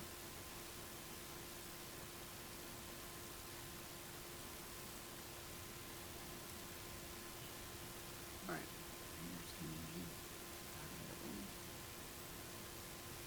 So do you have renters in that property now? We cannot, they cannot use water. Okay. I don't even know power. At that point, we knew that there wasn't a viable. We had renters ready to move in at that time. That's why we were repairing the home. The seasonal workers were there. They had gone back up to pick up their material, their things to move in. We had we had it rented. Okay. Anything more, Mr. Hoagland? We rest, Your Honor. Mr. Long, you ready? Yeah, I just have a few questions for cross-examination, and I guess the particular person answering them will take Well- answers from whoever can give them. Okay, thank you. So, Ms. Seamons, I just have a handful of questions. Questions, I'll try and answer, or if she can't hear you. Sure, and if I need to restate anything or speak louder, please let me know. As I understand your testimony, and this is simply for my benefit, you claim that you had no notice of standby fees between September 2013, when the district first started charging standby fees, and March of 2014. So he's asking, did you have any notice on the standby fees from 13 to? No, and I never had a bill until March. And again, by way of clarification, I think, and please correct me if I'm wrong, that you testified that you'd been receiving bills for the house on lot 1 and 2, the house that had been Can I occupied. specify I'm an not answer for sure. that for her? Okay. Certainly. So during the course before September of 2013, any property that we had rented or sold was held a contract to the district to pay the utilities. So we weren't receiving any bills prior to that. And after 2013, as standby fees were implemented, we did not receive one. We received it for 1 and 2, the only house that we resided in. And at that time, the house that's built or located on lot 1 and 2 was occupied? We visited it. We're not full-time residents. We go down and seasonally visit. Sorry, maybe more clearly, the house was actively receiving service, as in when you turn on the tap, water comes out. Correct, And on light 1 and switch 2. means lights go on. Yes. Okay. And the other ones were either undeveloped properties or not occupied? Correct. The tenants had left on 3 and 4. Okay, thank you, just by way of clarification. That's correct. You brought up a few different issues of notice, or claim that you didn't have notice of various actions that the district was taking. Are you familiar with what's referred to as the Utah Public Notice website? Yes, actually, last night I received an alert that there's a meeting tomorrow night, And have you subscribed to that? just in November. Okay. Wasn't aware of it prior. And are you aware of the commission's website that contains filings from the district as far as they regard electrical service? I went in and tried to locate that before, but TSSD and TEID were very confused within that, and I wasn't aware of TUID being, so I tried to, I did subscribe to the Public Services Commissions, but they eliminated their alerts, I want to say in April. I got a notice that they no longer would serve alerts on regards to filings or anything with districts. So since after March of 2014, and again, this is, maybe I'm a little confused because this has been sort of a hectic hearing. Have you been receiving bills for all of the properties? Yes. Okay. So as of 2014 in March, we started to receive combined billing statements for all properties. And those combined billing statements, again, just for the commission's benefit, this is one bill that has has charges for all 8 lots that you own. Let me look at the billings that I have. Right there, because that you just had it there. I don't know that I have current ones. I have the current It ones. is for all properties. Well, I don't know if they're combining 7 and 8 or if it's separate. Oh, I didn't know that either. I think it's separate. 7 and 8 are combined, so they're not separate.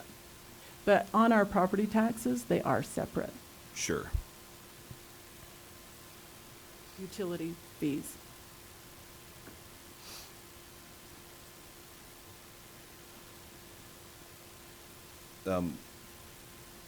We have discussed a little bit the difference between taps and meters or connections. Again, just to clarify, understanding the district definition of a tap is having utility service, in this case electrical service, available at the property line, so at any edge of the property. Do all of the lots that you own in Ticaboo have electrical service or electrical lines available at the edge of the property? Yes. Okay, thank you. Again, just to clarify, thank you. Well, I'm not sure. Maybe they are and they're not. I don't know if there's electrical, really, cable. How would I know? It's buried.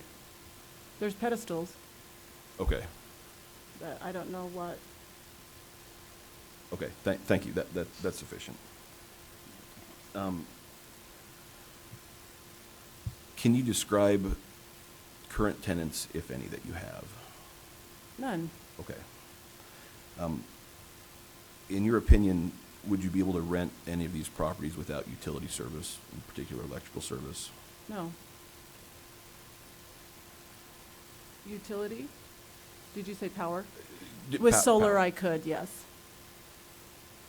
Do any of your properties have essentially off-the-grid capable solar systems? No, Okay. but I could purchase a generator.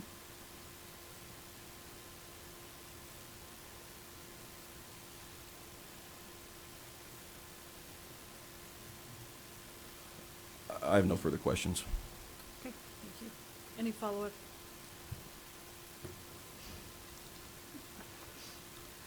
Have you looked into using alternative electrical services such as solar or generators? Yes, And have you notified TUID that you're interested in using alternative services? yes, we have spoke with Tom Hill and Mr. Shortreed. And did they, Yes. were you told, or is it your understanding that if you use alternative electrical services that you will no longer have any fees from TUID with regards to electrical? No, we would still be charged a standby fee. Thank you. Any recross? No. Okay. Go ahead. You want to call Mr. Shortreed? Yeah, I'd like to discuss one issue with the commission. And I alluded to this earlier.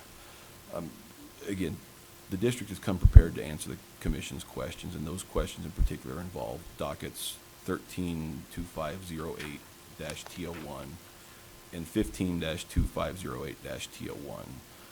I'd like to point out to the commission at this point in the proceeding that neither of those dockets involve the implementation of standby fees. It was my Standby- understanding that docket 13 is where standby fees were first introduced. Is that not correct? Docket 13-2508-T02 is the docket where standby fee, the new tariff, including standby fees, was filed with the commission. Okay, well, perhaps I made a mistake. I took the docket number, I believe, straight out of your response. And I'm not promising we made no typos. We are prepared to address that on a very preliminary basis. Here, we'd ask that anything regarding the legality of standby fees or the notice provided The be. commission has already stated that standby fees are legal. The question is whether you have a valid tariff that includes standby fees. That's the question. And if you did not comply with the statutory notice requirement to customers and to the commission, in the docket where you created and first imposed those standby fees, then you do not have a valid tariff. And that's what we're trying to figure out today. I understand the commission's position. I'd like to request the opportunity to complete some sort of post-hearing brief or filing as the district feels it necessary, as, based on our readings of the So, questions. Let me just figure this out. What's the docket number where you first created standby fees? That's 13-2508-T02.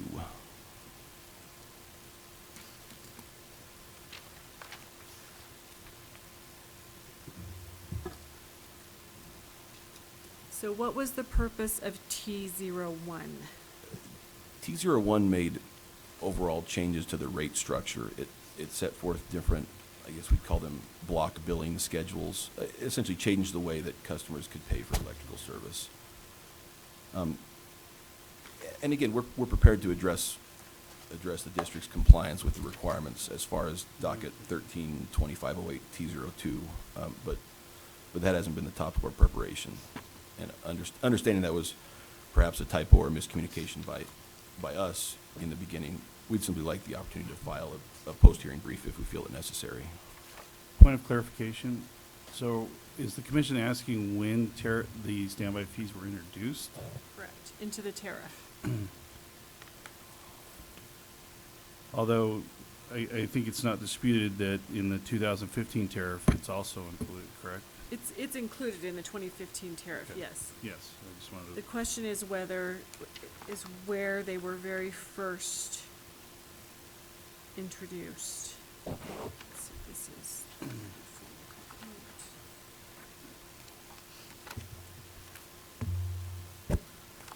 So if it's helpful to the commission, in our binder of exhibits, we have the action request response in docket 13-2508-T02 from the Division of Public Utilities that describes essentially the changes that were made in that tariff filing. Where is that? That's exhibit 24. Let's see if I got it.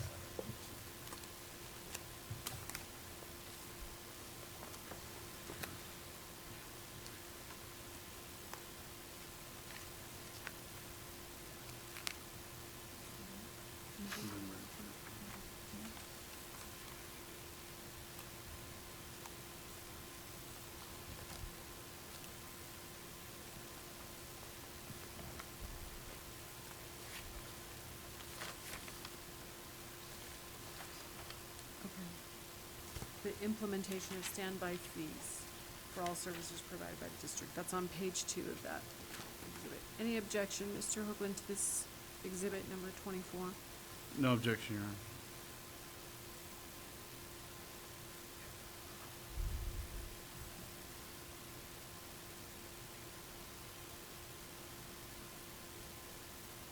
I'm sorry, you were referring to page 2 with regards to,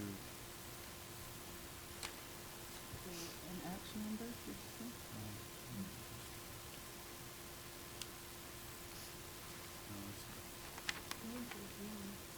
That one says 2.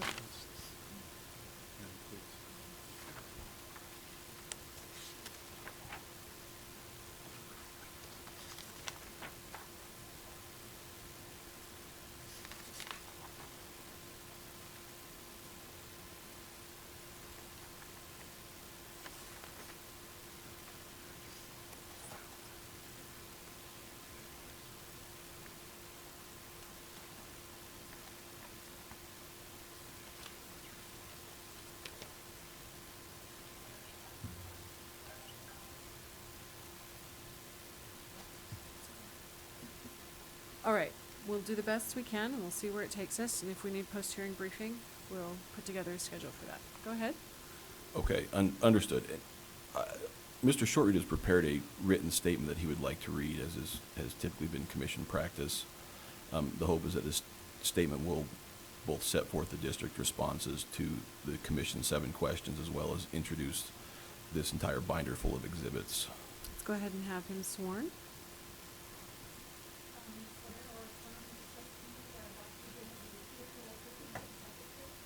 Yes, ma'am. Would you like Mr. Shortreed here? Is That's that fine. acceptable? Mm-hmm. Good morning.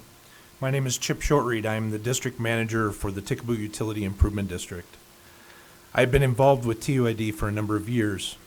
With the guidance of the Board of Trustees, I am responsible for day-to-day operations of TUID and its facilities, including operations and maintenance, billing and finances, customer relations, and all other aspects of TUID. I am the sole full-time employee of TUID. I am also a resident of Ticaboo and a TUID customer. The major issue in these proceedings has been standby fees charged by TUID. TUID adopted its standby fees in 2013, and the corresponding tariff changes were filed and acknowledged by the Commission on December 6, 2013, in Commission Docket 13-2508-T02. This docket is not a topic for this hearing per the Commission. Nevertheless, it is important to note that TUID provided the required notice to customers and to the Commission of the proposed changes, and that the standby fees were acknowledged by the Commission. Could I just say as a sidebar, this was written before what we've talked about today? Okay, thank you. Although the Commission has dismissed all aspects of Mrs. Seamons' complaint as it relates to standby fees, I want to make a brief statement on the record about the necessity of standby fees. TUID standby fees are the method by which the costs of keeping and maintaining TUID's utility infrastructure are fairly allocated among the customers that are actively receiving utility service and those property owners to which service is available upon request. Standby fees as charged by TUID are legal, just, and reasonable.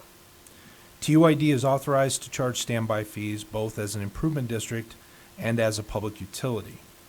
Without standby fees, the active customers of TUID would be forced to subsidize the owners of undeveloped properties in Ticaboo. TUID stands ready to provide utility service upon request to a number of yet-to-be-developed properties in Ticaboo, the only full-service community within 60 miles.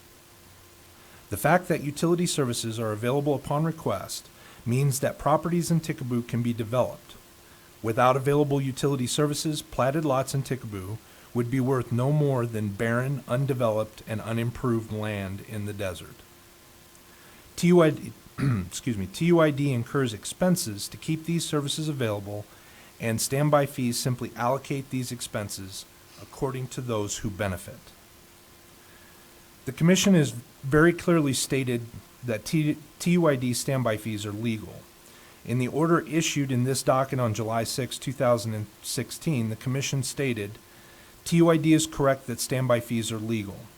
The Commission has regularly approved and required standby fees in the tariffs of regulated utilities. Further, Utah Code 17B-1-1032J allows a local district to charge, quote, fees or other charges for commodities, services, or facilities provided by the district, end quote. While the statute does not use the specific term, quote, standby fee, a tap is a facility for which a fee may be charged. The Commission has dismissed Ms. Seamons' allegation as to the legality in general of the standby fees and as to the legality of the specific rates and policies set forth in TUID's tariff. That means the standby fees are not at issue today, and I will not address them any further in my statement. Objection.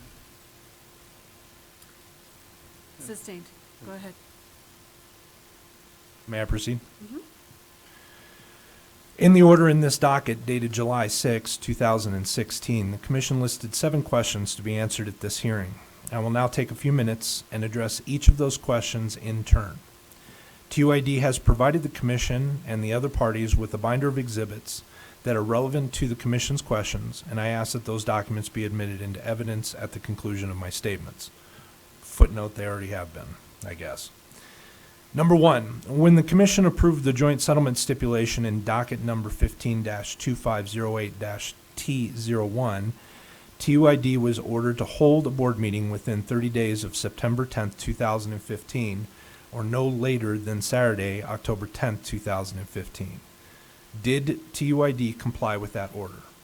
Our response.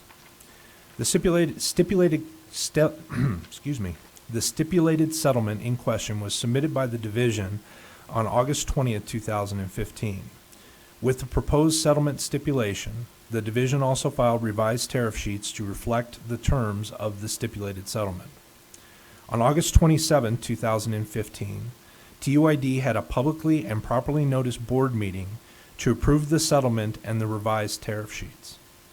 Although this was prior to the issuance of the order from the Commission on September 10, 2015, approving the stipulated settlement, TUID took board action prior to the issuance of the actual order, as the board was confident that the Commission would approve the settlement as requested by the division. On November 18, 2015, Justin Jetter, one of the attorneys for the division, emailed TUID's attorney to check if the required board meeting had been held to adopt the changes in the stipulated settlement.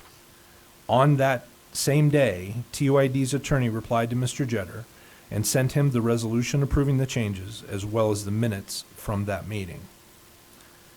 The stipulated settlement is marked as Exhibit TUID-001. The redlined revised tariff sheets submitted by the division are marked as Exhibit TUID-002. Resolution 2015-0019 approving the tariff changes is marked as Exhibit TUID-003. The minutes of the August 27, 2015 meeting are marked as Exhibit TUID-004. The email correspondence between Mr. Jetter and TUID's attorney is marked as Exhibit TUID-005. The notice of the August 27th meeting posted on the public notice website is marked as Exhibit TUID-006. The agenda for the August 27th meeting is marked as Exhibit TUID-007. Number 2. If TUID held the board meeting as ordered in docket number 15-2508-T01, did it also file its revised tariff with the Commission within the ensuing 15 days? Through an unfortunate oversight, TUID did not file the revised tariff with the Commission within 15 days of the board meeting. Please note that the board meeting contemplated by the Commission had already happened by the time this order was issued. To meet the special 15-day requirement as set by the Commission in this unique case, TUID would have needed to file the revised tariff within 2 days of the order. TUID should have completed that filing, but mistakenly failed to do so. The changes in this updated tariff are relatively minor and deal with tampering fees and some details regarding service to tenant-occupied properties. Tenant-occupied properties. From TUID's perspective, these changes do not have any material effect on Mrs. Seamons' claims that are currently at issue. Notice was given of the board meeting via the public notice website. See footnotes, you can see that in our footnotes from our previous response, and posted at the meeting location in compliance with the Utah Open and Public Meetings Act, thus giving notice of the pending changes to any interested parties. The fact that TUID mistakenly failed to file its revised tariff sheets did not disadvantage Mrs. Seamons, as all of the changes to be made to the tariff were discussed in the stipulated settlement and were also shown on the tariff sheets the division filed along with the stipulated settlement on August 21st, 2015. TUID did file, including the changes as agreed to in the stipulated settlement, on March 1st, 2016 in docket 16-2508-T01. The division reviewed those changes and recommended that the Commission acknowledge the changes on March 30th, 2016. On April 20th, 2016, the Commission issued a letter acknowledging the changes on March 31st, 2016. Number 3. Did TUID hold public meetings for customers as required under Utah Code 17B-2A-406 6A III? both as to docket 13-2508-T01 and as to docket number 15-2508-T01. If so, was Mrs. Seamons properly notified of the public meetings pursuant to Utah Code 17B-2A-406 6A III? Some background is useful in this case to understand the tariff changes filed with the Commission in these two dockets. The tariff changes filed with the Commission, docket 13-2508-T01, set up a variety and set an enrollment period for these different service schedules. These changes are described in the Division's action response dated May 30th, 2013, which is marked as Exhibit TUID-026. Docket 15-2508-T01 changed certain definitions, required landlords to be responsible for utilities instead of tenants, clarified the ability of property owners to fully abandon the taps on their properties, and made other changes. The Division's action request response describing these changes is marked as Exhibit TUID-027. In that docket, TUID and the Division disagreed on several issues. However, those issues were eventually resolved, and TUID and the Division agreed to a settlement that was approved by the Commission. As part of that stipulation, TUID agreed to make certain changes to its tariff, including reducing the charges for tampering or unauthorized connections, clarifying that a landlord can have separate accounts for multiple rental properties, and made it clear that tenants may request the status of the landlord's utilities account for that particular property. As noted previously, the stipulation is marked as Exhibit TUID-001. As to docket 13-2508-T01, during a regular meeting of the TUID Board on April 11, 2013, the Board discussed proposed changes to TUID's electric rates and rules and scheduled a public hearing on the changes for April 29, 2013. Customers were notified of that meeting via U.S. mail, posting on the Utah Public Notice website, publication of notice in the local newspaper on April 18th and 25th, and posting notice of the hearing on TUID's community bulletin board located by the community mailboxes on Ticaboo Drive. I personally mailed the notices and posted the notice on the TUID community bulletin board. The agenda and minutes of the April 11th meeting are marked as Exhibit TUID-008. The notice of the April 29th meeting as posted on the public notice website is marked as Exhibit TUID-009. The published notice of the April 29th meeting is marked as Exhibit TUID-010. That public hearing was indeed held on April 29, 2013. On that same day, the proposed rate changes were approved by Resolution 2013-0008. The other tariff changes were approved by Resolution 2013-0009. TUID then submitted the tariff changes in docket 13-2508-T01, and the Commission issued its letter acknowledging the tariff on June 14, 2013. Mrs. Seamons did not provide comments or otherwise involve herself in the TUID board meetings or in the related Commission docket. The minutes of the April 29th meeting are marked as Exhibit TUID-011. Resolution 2013-008 is marked as Exhibit TUID-012.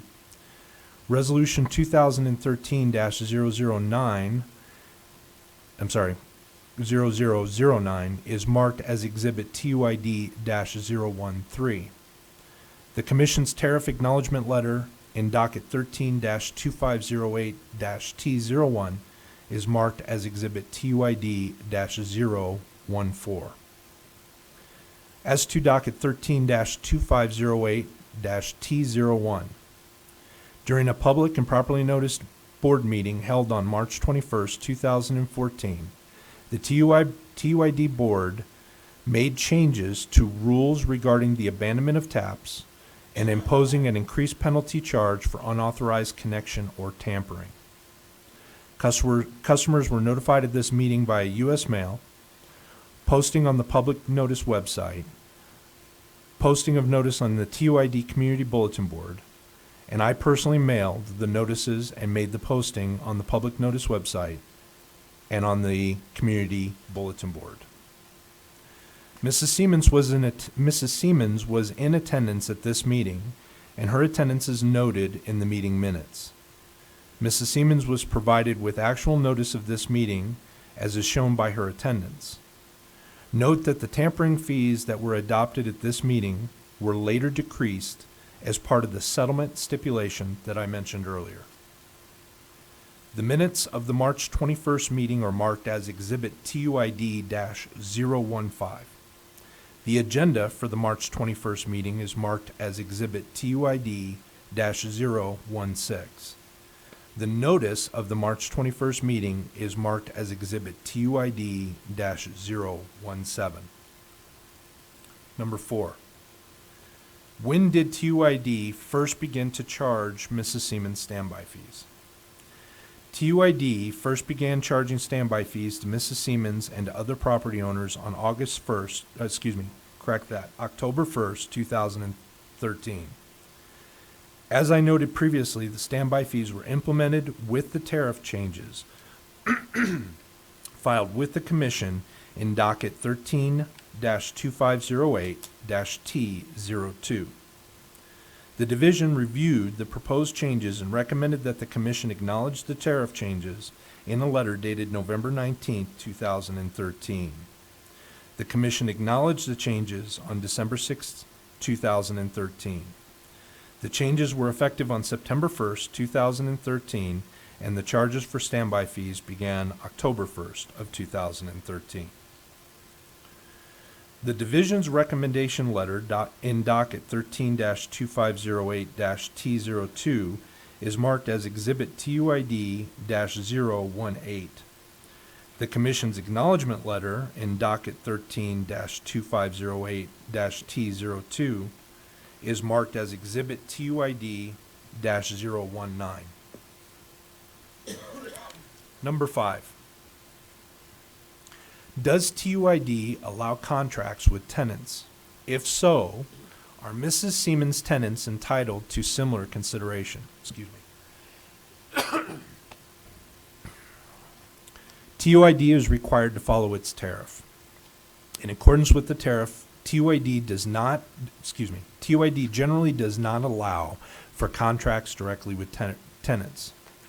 The tariff allows for exceptions in the case of long-term existing tenants that are TUID customers in good standing. Even if such an exception is granted, if service is disconnected and then later reconnected, the landlord will be responsible for utility services in accordance with the general rule. As far as TUID is aware, none of the tenants in Mrs. Seamons' properties would qualify for this exception. If Mrs. Seamons has long-term tenants that may fit this exception, TUID will of course discuss this issue with her. Simply stated, the purpose of this rule is to make sure that TUID is paid for the services it provides. Ticaboo generally has a large number of seasonal, temporary residents, and TUID has found that collecting past due fees from former tenants of rental properties is often difficult. Once a tenant moves away from Ticaboo, the only way for TUID to collect those fees is to sue the former tenant, obtain a judgment against that tenant, and collect on that judgment. Suing a former tenant for a few hundred or even a few $1,000s in unpaid fees is generally not cost effective, and even once a judgment is obtained, collecting on a judgment is often impossible. In the end, when a tenant moves away without paying their utility bills, TUID is simply unable to collect. Since TUID is a local governmental entity, TUID relies completely on revenues from utility services to pay its expenses. When a customer does not pay and TUID is unable to collect, the funds to cover the services that customer received must necessarily come from the remaining TUID customers. TUID believes that is not fair for those other customers to pay more than their fair share.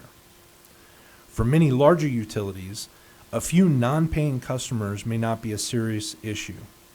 However, for TUID, the matter of a few $1,000s in unpaid fees is a serious issue, and those costs eventually must be paid by the remaining customers.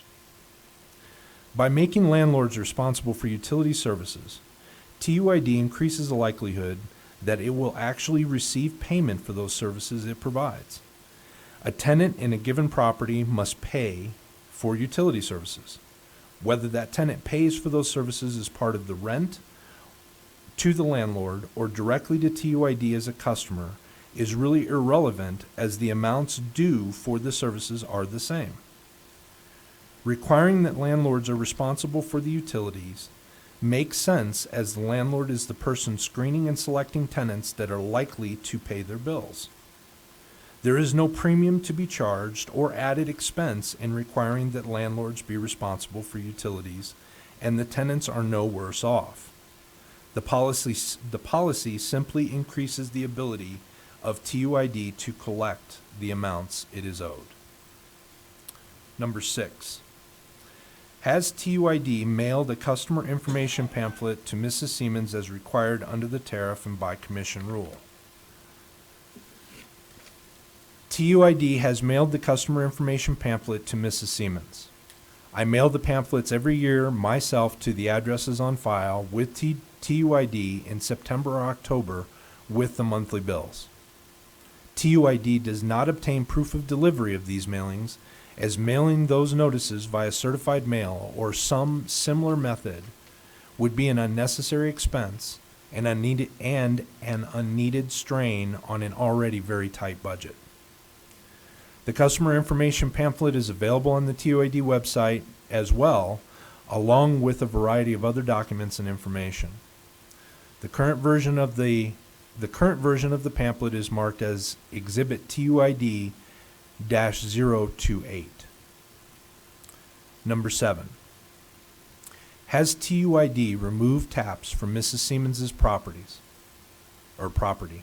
If so, what were the circumstances under which the taps were removed?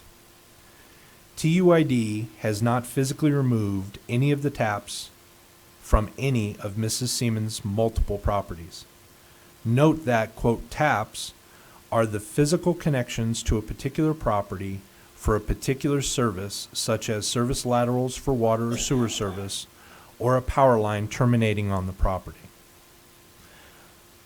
I also wish to offer my testimony as to several other minor matters not covered by the Commission's specific list of questions.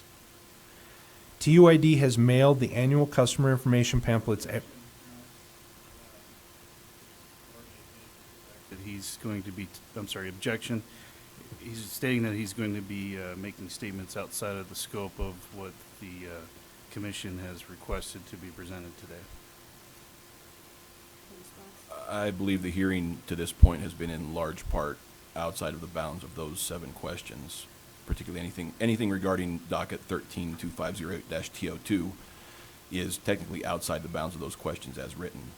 I understand that may have been a typo or miscommunication somewhere along the line, but an objection now seems unfounded. Well, if council's raising that one issue, but he's stating that he's going to go outside the scope on a number of issues. What issues do you want to address, Mr. Shortreed?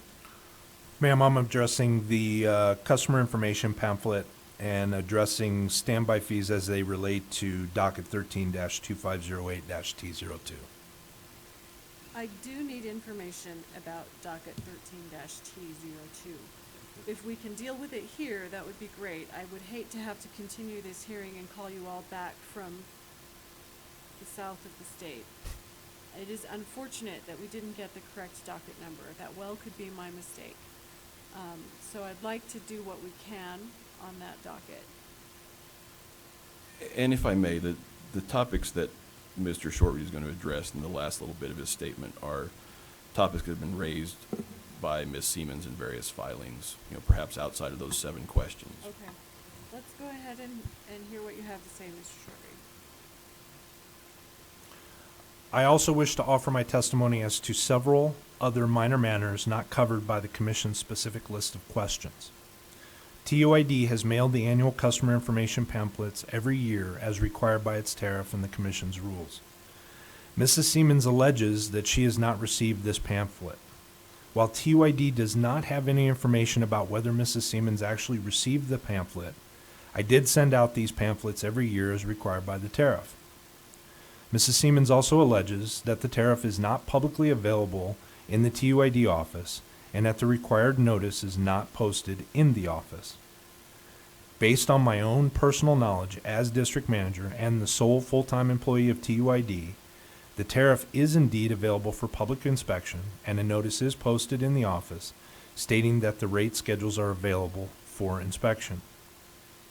TUID also posts a variety of information on its basic website, and all tariff filings are available on the Commission's website. If I may interrupt, Mr. Shortreed, I think now would be a time to discuss briefly 13-2508-TO2, even though we'd assumed that it was outside of the bounds of this hearing. If that's acceptable to the Commission, Mr. Shortreed has prepared a very short statement on that. Please go ahead. Go ahead and read this.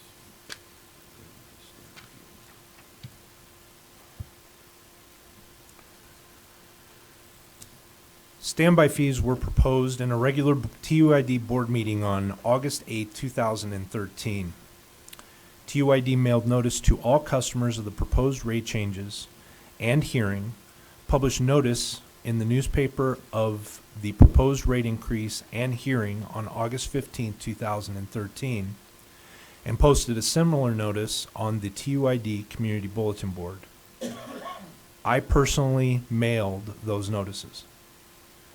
The public hearing and public meeting to adopt the proposed standby fees was held on August 29, 2013, as scheduled.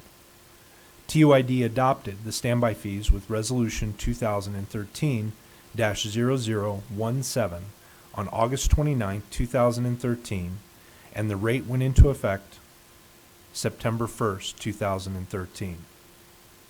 TUID filed its revised tariff sheet with the Commission on October 16, 2013.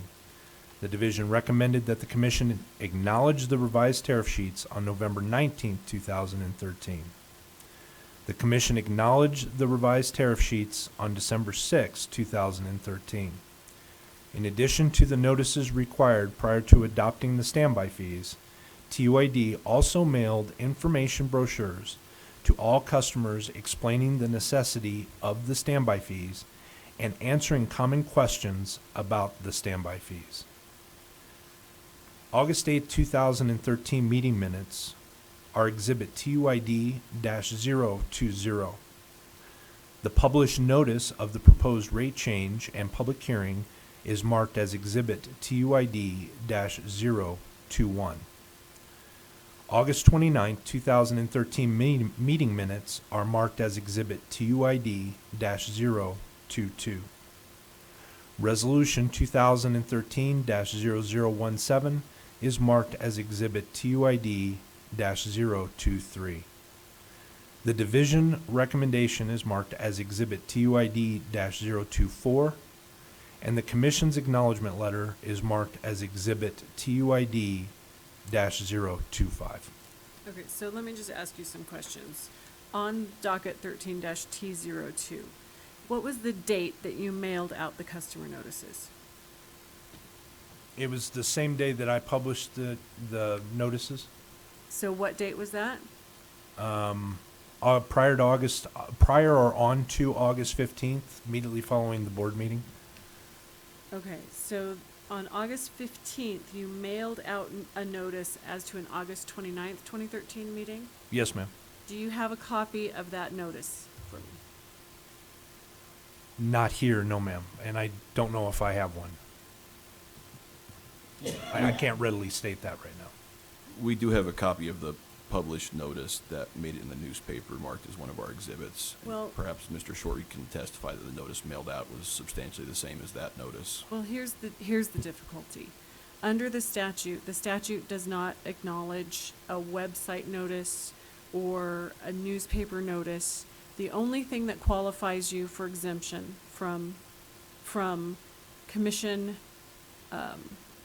oversight of your tariff is if you mail a notice at least 10 days ahead of the date on which you hold the public meeting. So that's what I'm trying to figure out, is where's that public notice and when was it mailed? So I believe that is your burden to demonstrate. And if all we've got is a customer testimony saying, never got one, and you saying, I'm absolutely sure I mailed that, then this gets decided on the burden of proof, and it's your burden. Understood, and, you know, had we known this docket was coming 3 years later, we perhaps would have sent those in some sort of trackable format. Barring Well- that, Mr. Shorey can testify that he mailed the notices, to the contents of the notices, and can also testify as to the standard practice and procedures of the district. Okay, so let's look then at the August 29th, 2013 public meeting, in which the changes that included the introduction of standby fees were to be proposed and discussed. We have in the record a printout of your website, your public notices website. Where on that website is this August 29th, 2013 meeting noticed? Here's what I see. I see a post on February 6th, 2016 of a meeting that occurred prior to that on January 28th, 2016. I see a post on February 6th, 2016. Then a post on May 20th, 2015, again, as to a meeting that took place previously on April 23rd, 2015. And notice of a public meeting for June 11th, 2015. There's a post on May 20th, 2015, and a post on November 11th, 2013. And then a post on April 20th, 2013. As I've gone through here, I don't see anything on your website that talks about an August 29th, 2013 meeting. Am I missing that? Without looking at the public notice website, I'm not sure we can speak to that. Here's the printout. Would you like a minute to look it over? If that would be helpful to the commission, certainly. That would be great.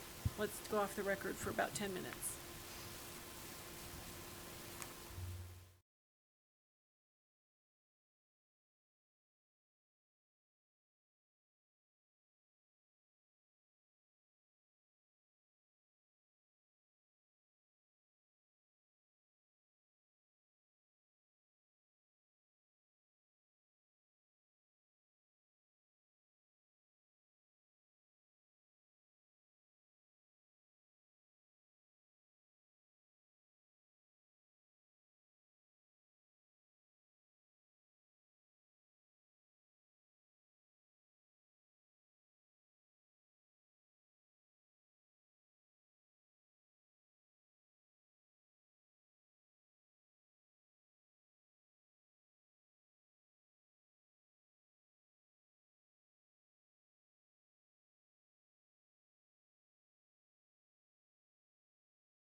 go ahead. Help me out with the August 29th, 2013 meeting, if you can. If you can't today, then we'll figure out how to deal with that.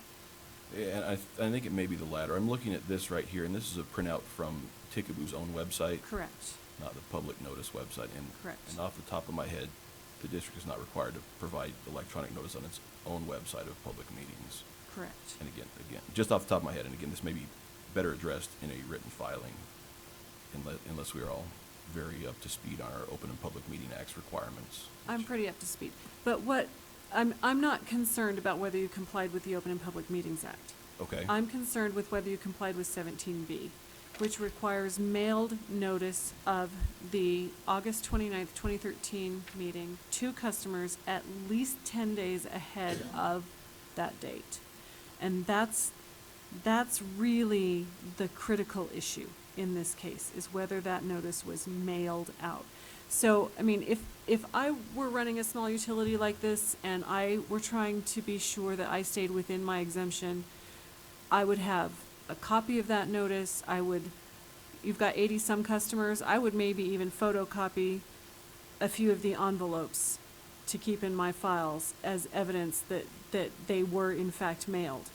That's up to you, of course, how you handle that, but I need to see whatever you've got to demonstrate that you mailed out a notice at least on, 10 days before the 29th, August 19th, 2013. And perhaps we have to deal with that after the hearing. And that may be true. Yeah. We don't have any evidence we don't have a photocopy of that mailing or something to that extent. Okay, so I have some additional questions. Of your 80-some odd customers, how many of those lots, or 80-some odd lots that you are either serving or standing ready to serve, how many of those are standby properties for electricity? Do you know, even an estimate would be helpful. Yes, ma'am. I'd like to correct, though, that it's approximately 124 customers that are Okay. billed for active or standby services. Okay, As a rough estimate of that, I would say that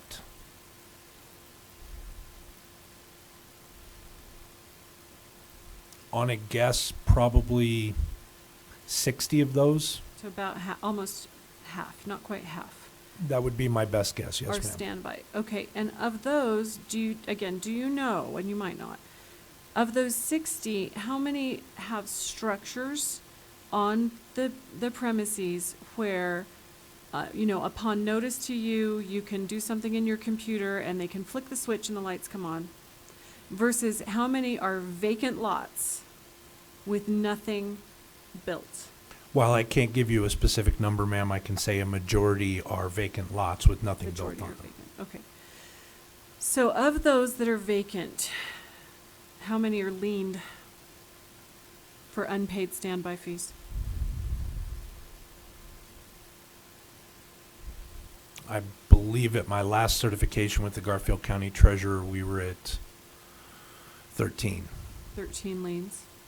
There are 13 liened properties. Have you foreclosed? No, ma'am. Okay, so I need to understand what you consider to mean that you are ready, willing, and able to deliver service to Yes, a ma'am. vacant lot. Yes, ma'am. Does that mean simply that you have your main supply line running through your utility easement on the property? Or does that mean that you have a direct drop line from your supply line to a point on the property where a structure might be built? To a point on the property where the structure might be built for all utility services. So there is a line outside of the utility easement onto a potential building site on the property, Yes. in every case. No. Okay, so do you In every, charge, I'm sorry, ma'am. do you charge a standby fee even where you don't have a drop line to a building site or a potential building site? Can I have a moment? Mm-hmm.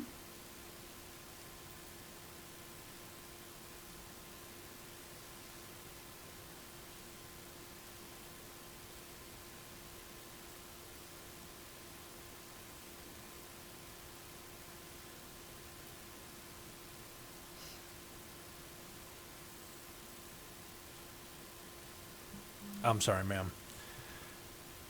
Ticaboo is a very difficult situation when it comes to the infrastructure because it was constructed in two primarily different ways. In the mobile home park, where Mrs. Seamons' properties are, all of the utility electric lines are run on to the perimeter or to the property on the backside of the property, where there is a PED in place for the customer to be able to connect from the home to the PED. Now, in the estates, it's a little bit different, which is another platted section of Ticaboo, where the lines run parallel to the property, on the property line. But because the lots are vacant, there may not be a connection to a customer home because there's no home there. Okay, so let's talk about the mobile home sites, and correct me if I'm wrong. Is that what all of these properties are? They're all within a mobile home park? Yes. Okay. So if Ms. Seamons had a tenant bring in a mobile home and site it on her property, how long would it take for you to deliver electricity to that mobile home? In accordance with our rules and regulations, it would be immediate. Only the customer would have to extend the customer service from the home to the PED. Okay, so there's a drop line available. Yes, ma'am. On each of those. Okay. Just 1 second. Mm-hmm. Yeah, there's a PED on every mobile home lot except for maybe one or two. In Mrs. Seamons' case, they're all there. Okay. So, these properties were all purchased prior to the date on which you first imposed standby fees. So, and you've got maybe a third of your customers who own vacant lots not paying the standby fees. And yet you've made the argument that these fees are necessary to the health and the ongoing operations of the company. So my question is, how were you functioning before 2013 without them?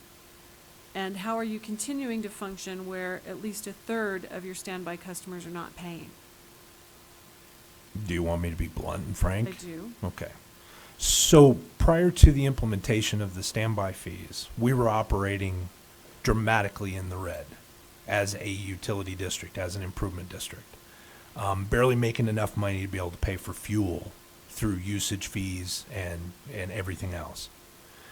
Oftentimes, problems were dealt with in the best way that we could, given the finances that we had at the time, which unfortunately was how the utilities were handled in the town of Ticaboo for 35 years prior to the Ticaboo Electric Improvement District coming into an existence in 2009 and going into operations in 2010.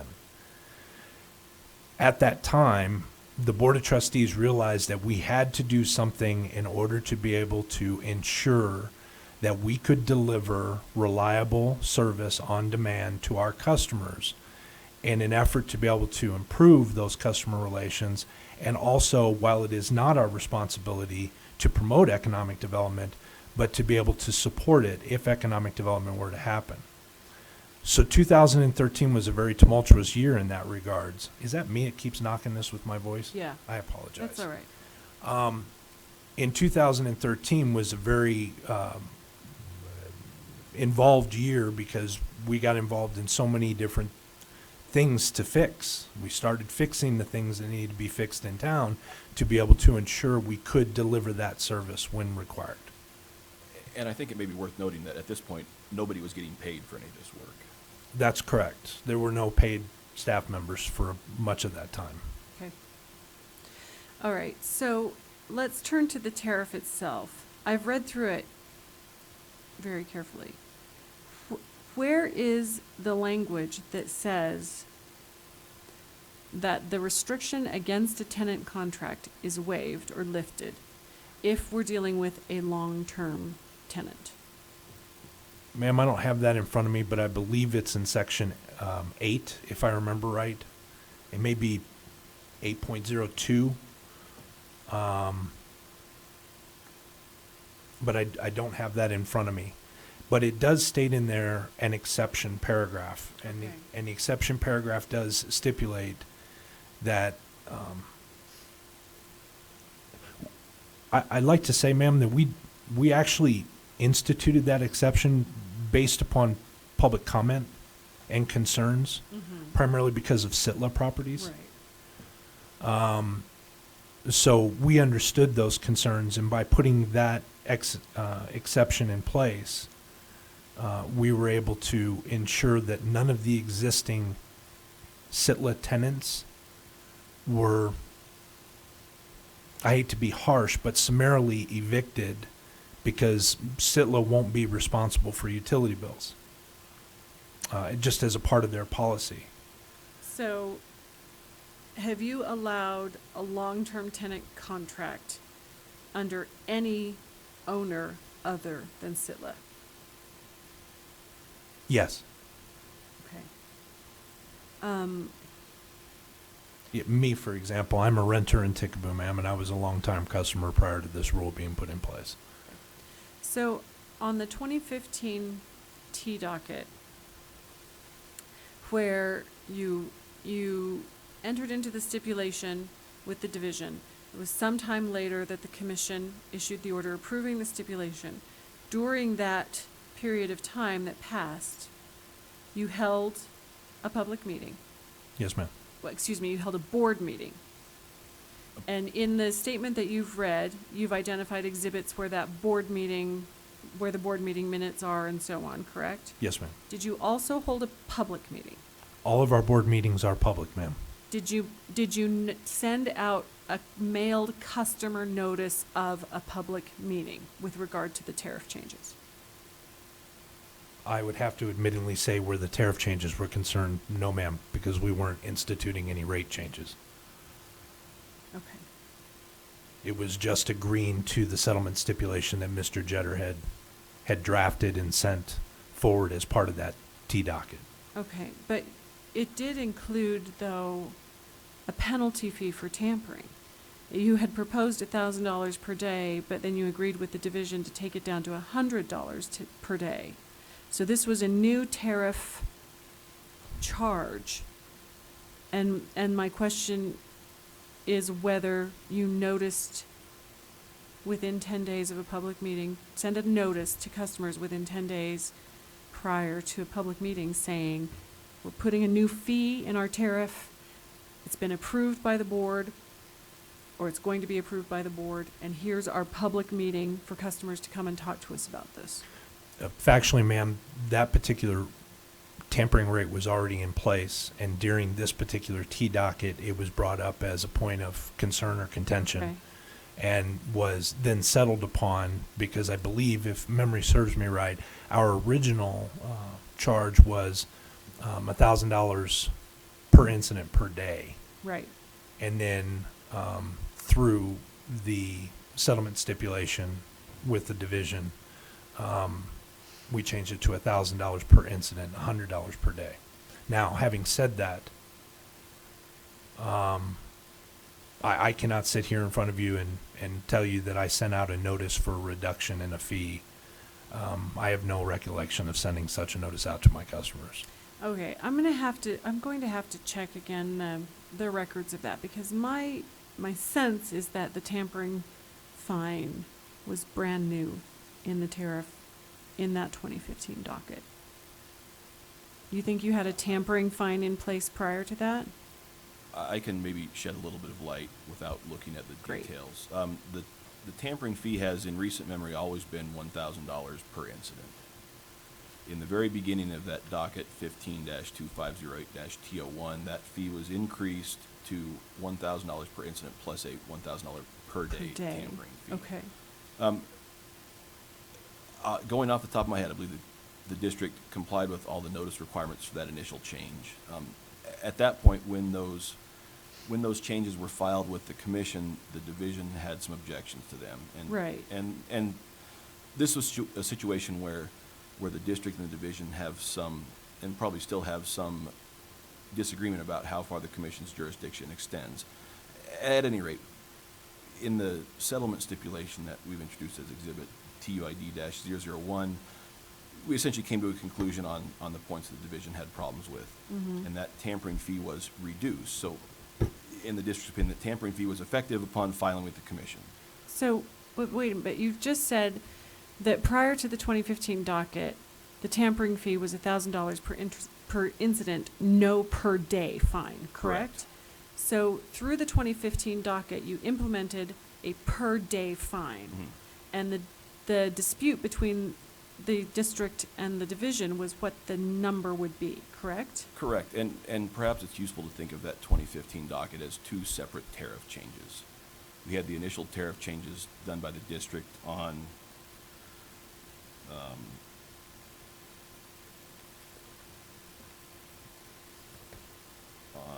I have to go look at the docket. At any rate, at the very beginning of that docket started after the district had adopted those changes and following the requirements, the district was required to file the tariff with the commission. So at that point, from the district's perspective, the tariff was effective. So here's my question. Did you mail out a notice of a public meeting that included discussion of a per day tampering fine, whatever the amount was? I'd have to defer to Mr. Shortreed, and perhaps it's something that needs looked at, but I would have to go back and check my records on that, ma'am. but Mr. Shortreed perhaps can tell us if it's the district's policy to mail out notices of any rate increases or any increases that would cause dollars paid by customers to go up. Well, I think that's what the statute requires. Yes, ma'am, and that is also what we follow. Okay. Just for the record, we do have a copy of the tariff that was effective, and this is red line, July 25th, or I'm sorry, March 21st of 2004. I'm sorry, never mind, I withdraw. Okay. All right, so we have Ms. Seamons' testimony that the district removed meters from a rental property twice. And in your statement that you read, it seemed to me that you were stating that that's simply not true. Well, you said no taps were removed. So this is what I want to know. Is a tap in your mind equivalent with a drop line? Is that the same thing? What is your definition of a drop line, ma'am? A drop line is a dedicated line from your main supply source that runs through your easement to the property. So here's your Say an electric pedestal, ma'am? I don't know what an electric pedestal is. Here's your supply line that runs through your easement. Here's the property. Here's your drop line, right there. What's the tap? The tap is anything from the main line to service on the property, to Okay. a pedestal, to a meter. Okay, so you've never pulled the drop line? No, ma'am. You've never pulled the tap? No, ma'am. Okay. Have you pulled a meter? Yes, ma'am. Okay. Did you comply with the commission's rules for notice to the customer before pulling that meter? I would have complied with those rules, ma'am, if I were terminating the service, but the service was requested to be terminated by the tenant. Say that again. Had I enforced a termination rule in accordance with the rules, I would have had to have properly noticed. Okay. What do you consider to be termination of electrical service? Something of an adverse nature, such as no payment on the bill. Well, that would be grounds for termination. From the customer's point of view, if I flip the switch and it doesn't come on, the electricity doesn't come on, have I been terminated? Yes, ma'am, but in this particular circumstance that was cited by Mrs. Seamons, the customer at the time, who was a tenant of Mrs. Seamons, requested the service in writing to be turned off. Okay. They made that request of us. As a matter of fact, that And is that in the record? Is that written request in the record? I do not believe that it is, ma'am. We have a copy of it. Okay. Well, it's an original.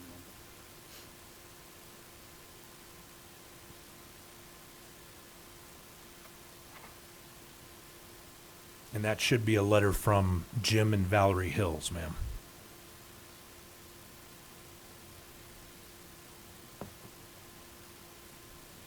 Okay, so what action did you take on receiving this letter? Should we put this in the record? Let's do. Let's make this Complainant's Exhibit 8. Let me go back. So what action did you take on receiving that letter? Correct me if I'm wrong, ma'am, but the rules state that at least 3 days of notice have to be given for the turning on or turning off of a service. And arrangements were made with Mr. and Mrs. Hills to turn off the service after they had vacated the property. Okay. So were the tenants your customers? Did they have an account with you? At that time, yes, ma'am. They did at that time? Yes, All ma'am, right. because that was prior to that rule change. Okay. And then when you pulled the meter and discontinued their service, you also began charging standby fees to the owner? Is that correct?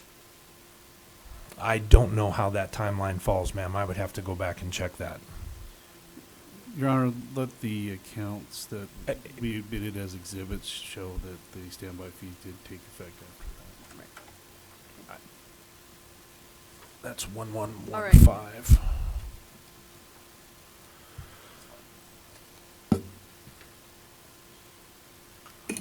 Actually, ma'am, in answer to your question, at the time that Mr. and Mrs. Hills vacated the Seamons' premises, just so happened to be at the same time that the standby fees were adopted by the board and made part of the resolution, or part of the tariff. So that following month, the standby fees would have started to be charged, yes, ma'am. Okay.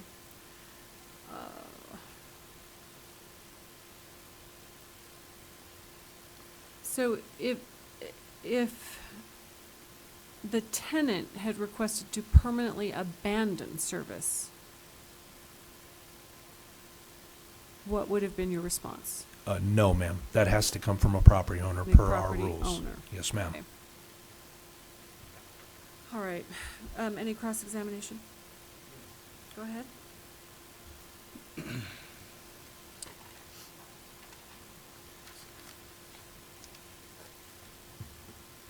Mr. Shortreed, in your epilogue, you stated that the standby fees started in October of 2013? Yes, sir. That's when they were billed with the October 1st billing that went out, which was for the month of September. Okay, so there has been a number of exhibits submitted today of account summaries provided by your office and possibly by you to Ms. Seamons that reflects that the standby fees actually started in September. Why is your testimony conflict with the account audit histories that you've provided to Ms. Seamons? They don't conflict, sir. Our billing date is October 1st for the month September that was billed for. Okay, but So they were billed October 1st for the standby but they fees. were billed for September. For September services, yes, sir. All right, so just clarification there.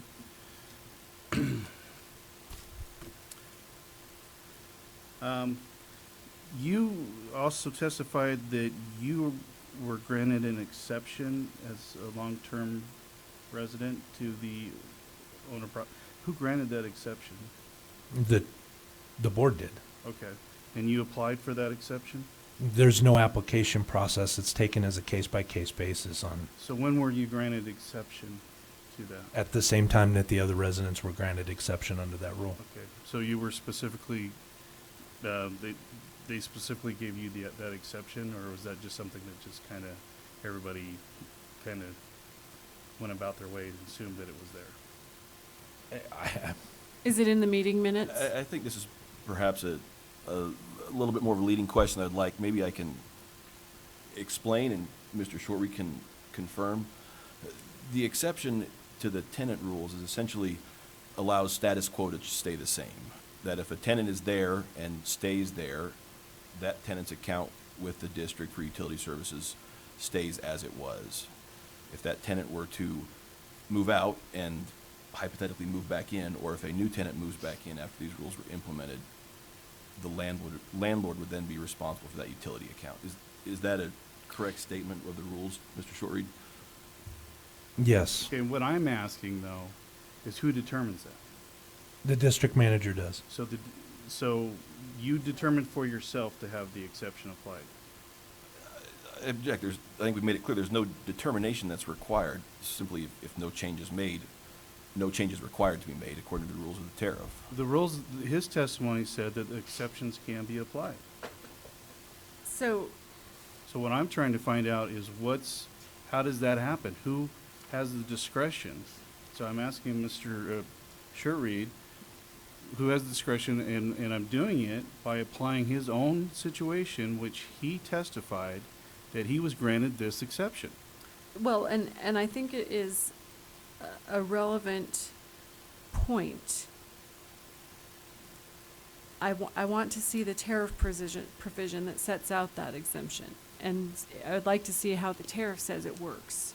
If it doesn't say how it works, then we potentially have a problem.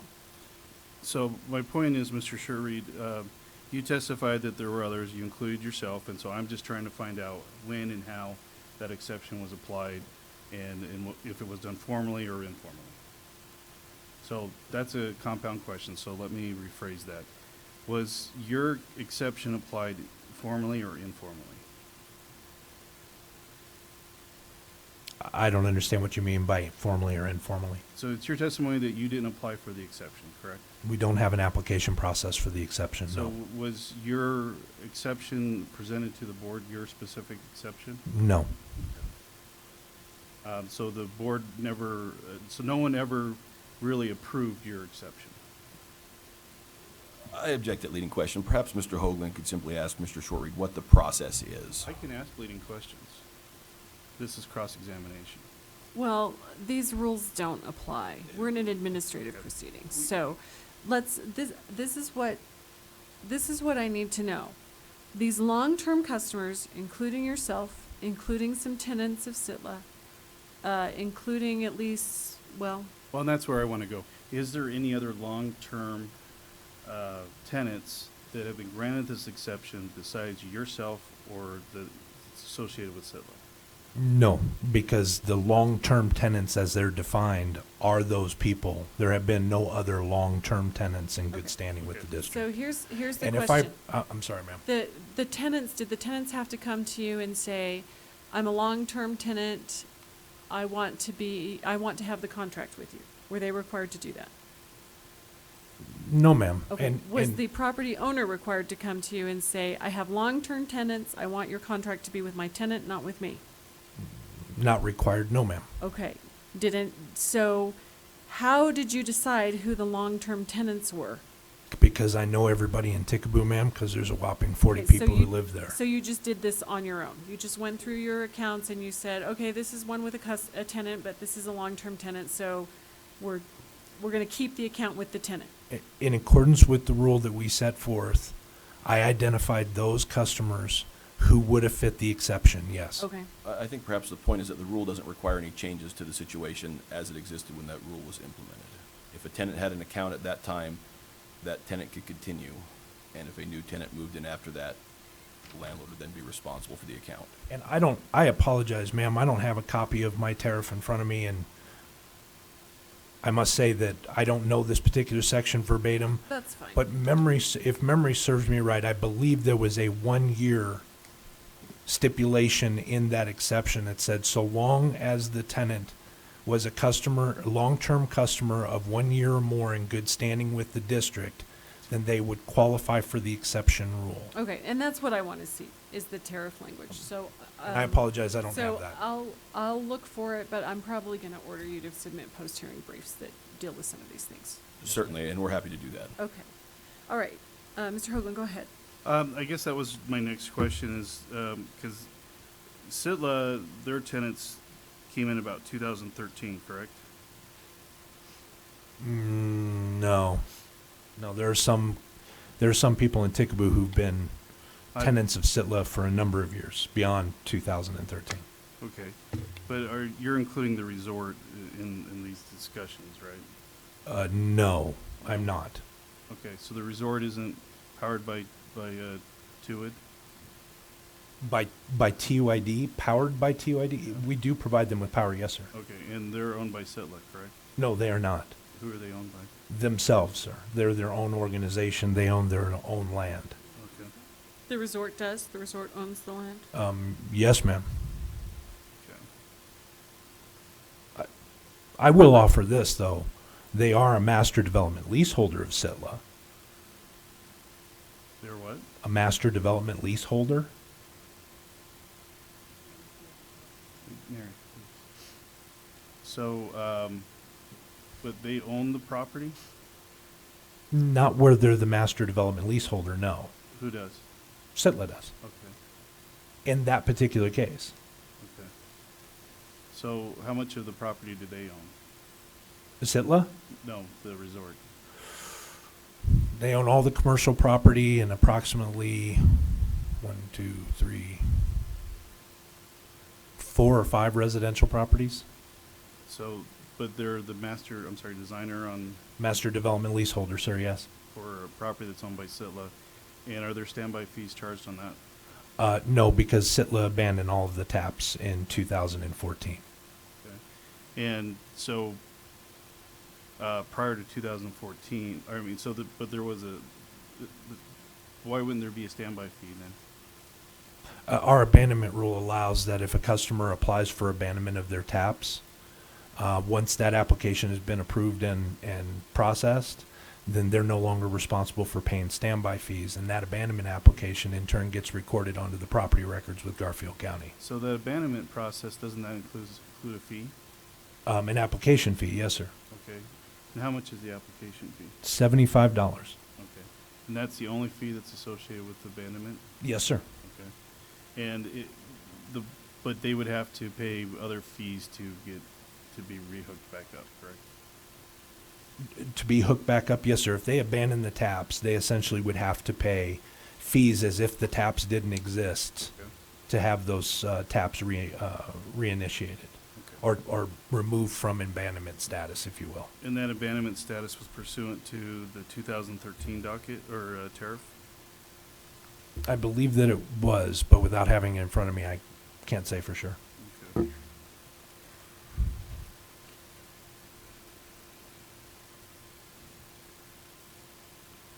But a property owner is not allowed to abandon if you consider that they have a delinquent account.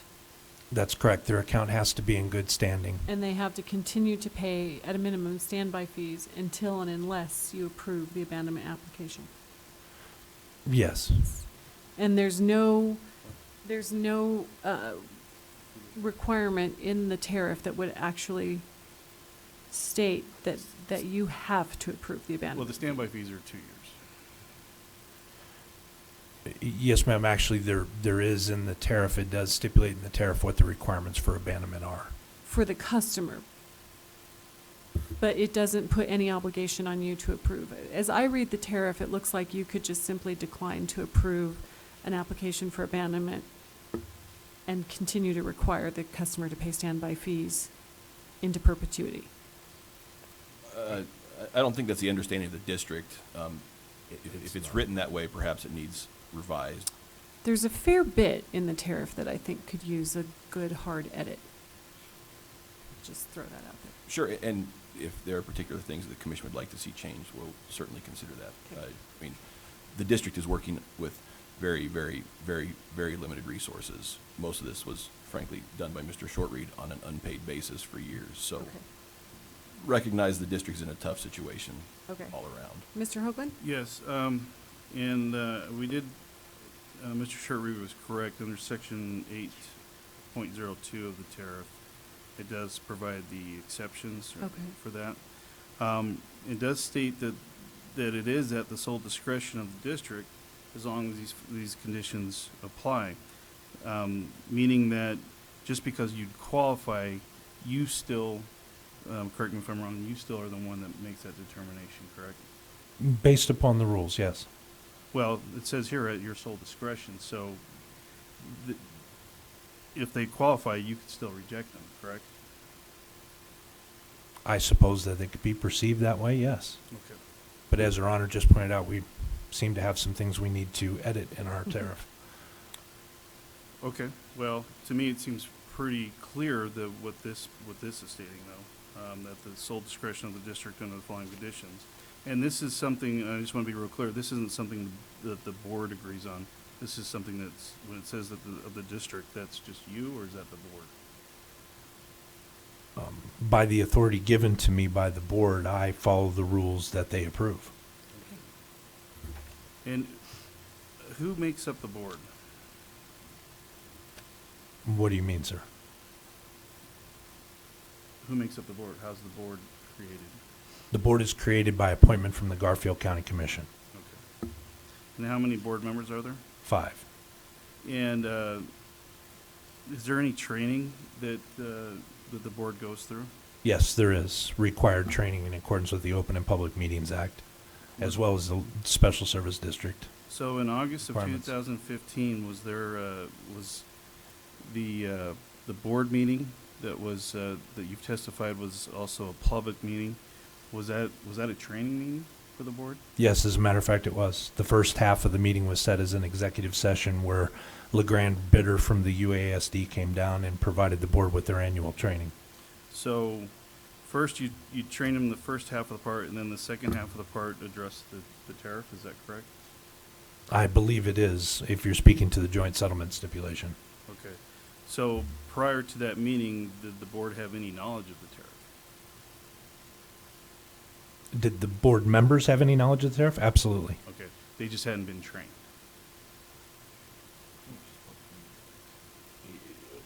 Not quite.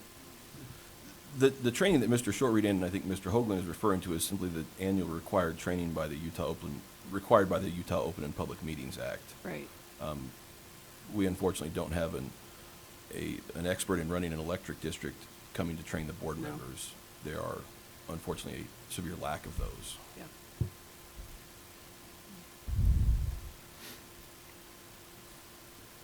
Mr. Shortreed, are you aware of how many property owners reside full-time in Ticaboo? I can estimate pretty closely, yes. How many would that be? 30 to 40, depending upon how many stay during the off-season.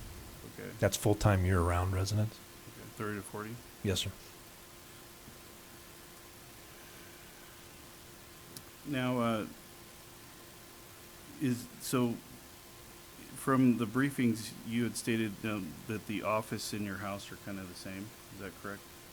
That is correct. The district doesn't have the budget to be able to build an office. Okay, and so I'd like to point out this is well beyond the scope of what this hearing was intended to be based on the commission's order. Where are you headed, Mr. Hoagland? I'm just going off what he testified. He was talking about, he testified today at the hearing that he makes the tariff visible, so I just wanted to ask him a question about it. Okay.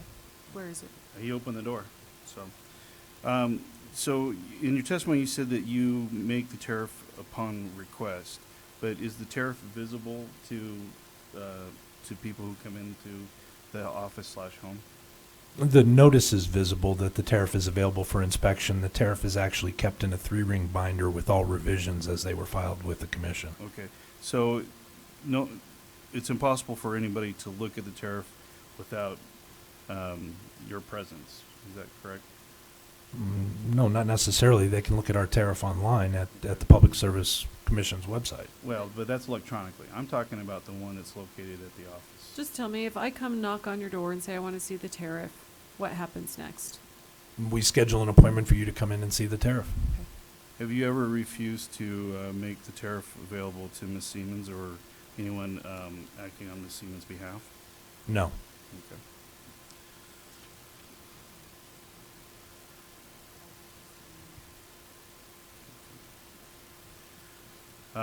Have you ever refused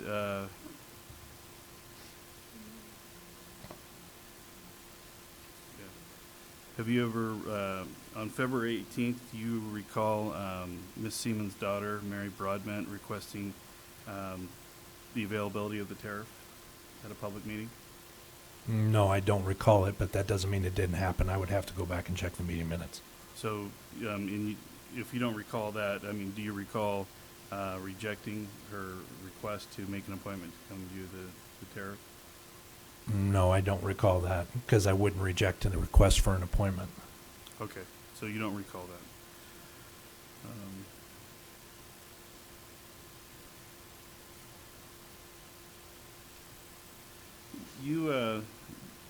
Okay, I think the commissioner already discussed the date that the notices were sent out.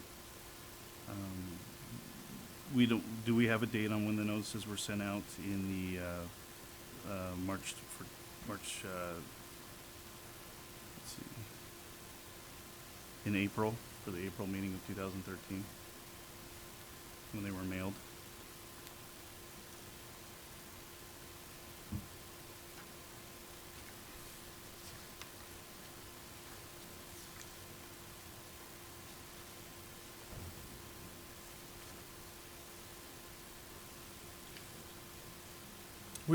We don't have a specific date. Okay. You had testified that there was a meeting in 2013 where you addressed the standby fees, a public meeting. Do you recall that? Yes. And then you said that Ms. Seamons did not provide any comments. Do you know if Ms. Seamons was at that meeting? I would have to go back and double check the records, but to the best of my recollection, she was not present. Okay. I'd like to make a clarification. I think Mr. Shorten's testimony was as to a meeting in docket 13-2508-T01. So I apologize. Mr. Shortreed's testimony was as to a meeting in docket 13-2508-T01, which, as discussed previously, was the docket where the district implemented different electric service rate schedules. I was just trying to, he made the statement that she didn't make any statements. I was just trying to see if you I see. recollect that she was even there. Okay.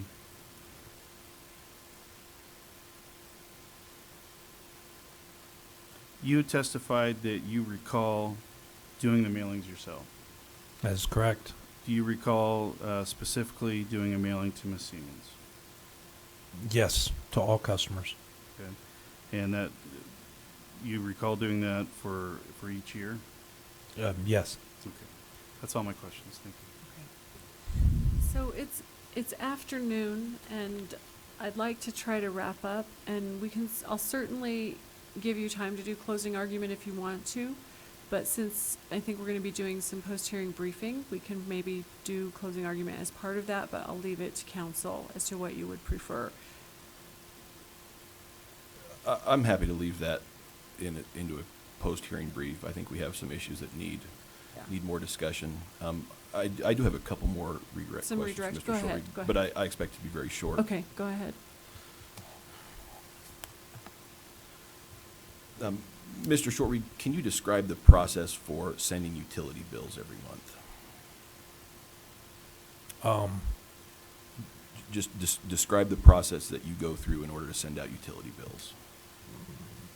Meter readings are entered into a utility billing system that we have, and then those readings are printed out onto either 3x5 postcards that go out to the customers, or in some cases, we have several customers who receive what's called group billing, which is an 8.5 by 11 sheets of paper, one page that summarizes all of the accounts that are being billed in the group billing in the group, and then following pages that itemize and individualize each one of those accounts.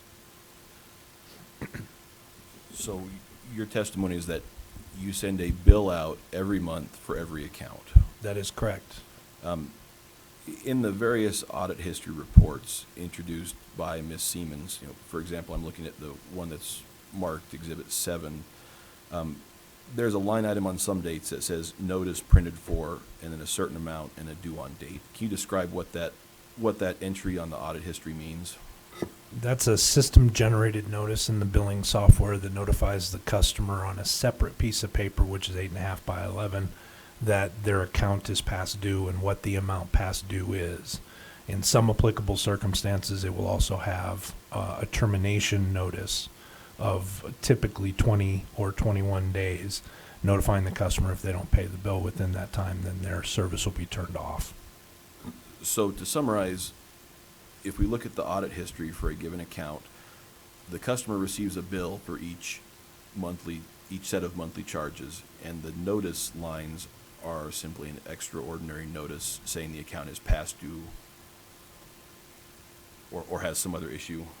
Yes, there will be a line on the bill that says the account is past due. But the sending of a regular monthly bill doesn't generate an entry on the audit history. No, that is the audit history.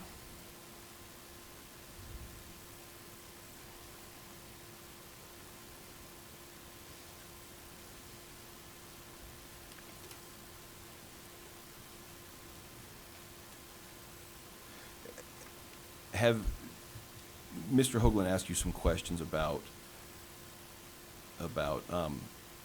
the approval of longtime tenants to keep a tenant's utility account? In your previous testimony, you mentioned that you were one of those tenants. Mr. Hoagland implied from reading the tariff that the district had sole discretion in determining that. I guess, is any particular action required by the district? If we have a long-term tenant and nothing has changed, that tenant is still present, does the district take any action, or does the district need to take any action to keep that tenant's account? No, it just stays current.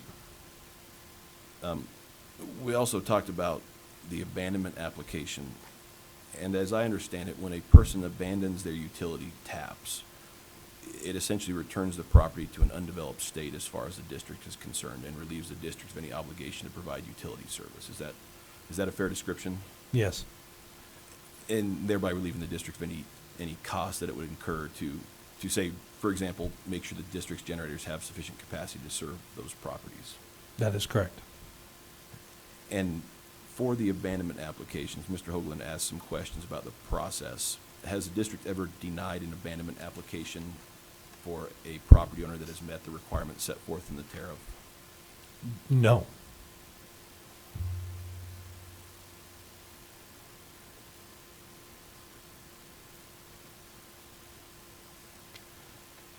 And I guess one final question as to the billing process.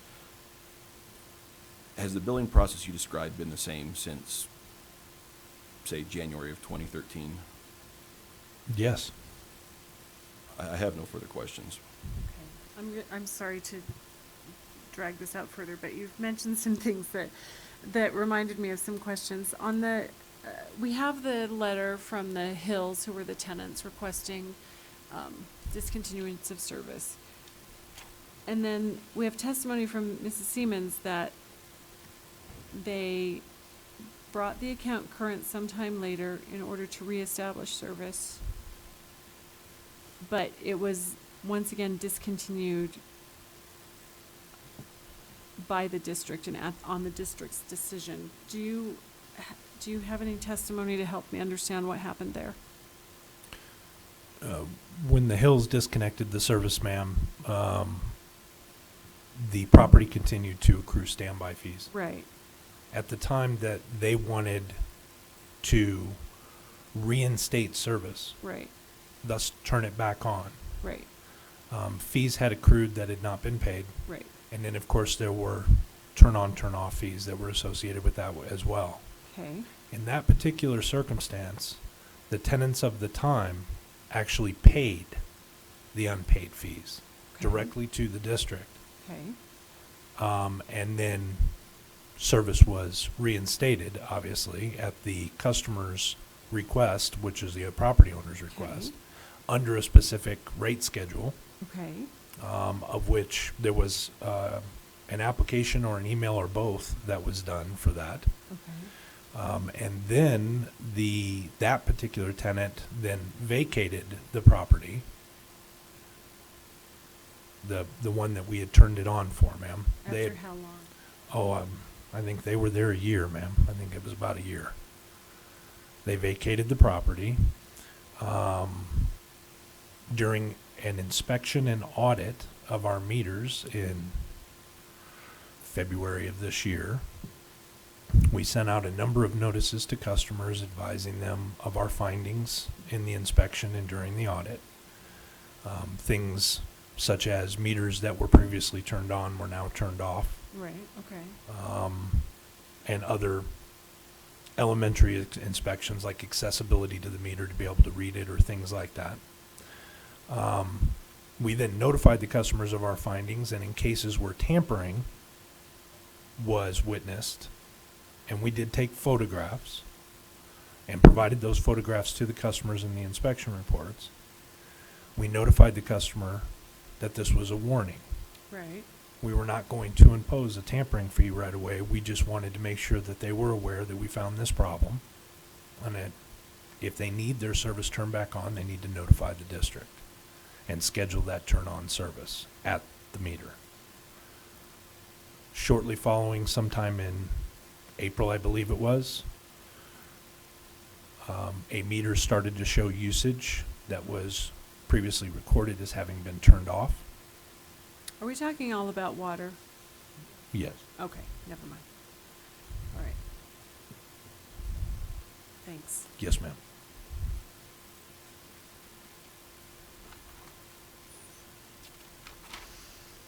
All right, so, any recross? Mr. Hoagland? Nothing relevant. Okay, so, again, I apologize to everyone for the error in the docket number. The docket number that I need some help with is the 2013 TO2 docket. And what I need there is information as to when the public meeting was held in which the standby fees were explained and introduced to customers.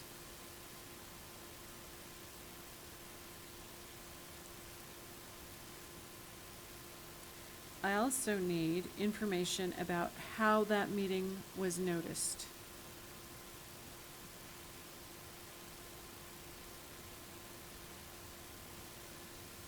To customers.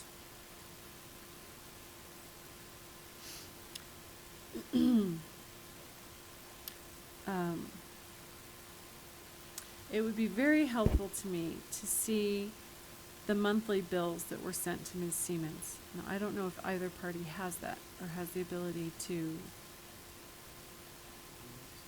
We have some.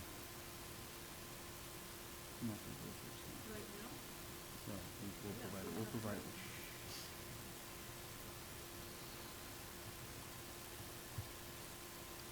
Okay, I'm also interested as to the 15 TO1 docket that was subject to settlement.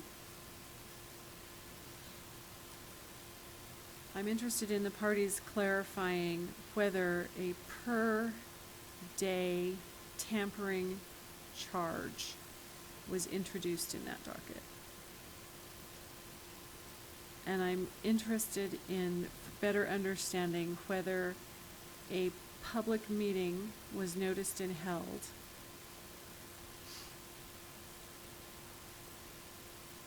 to present and explain to customers a per day tampering charge.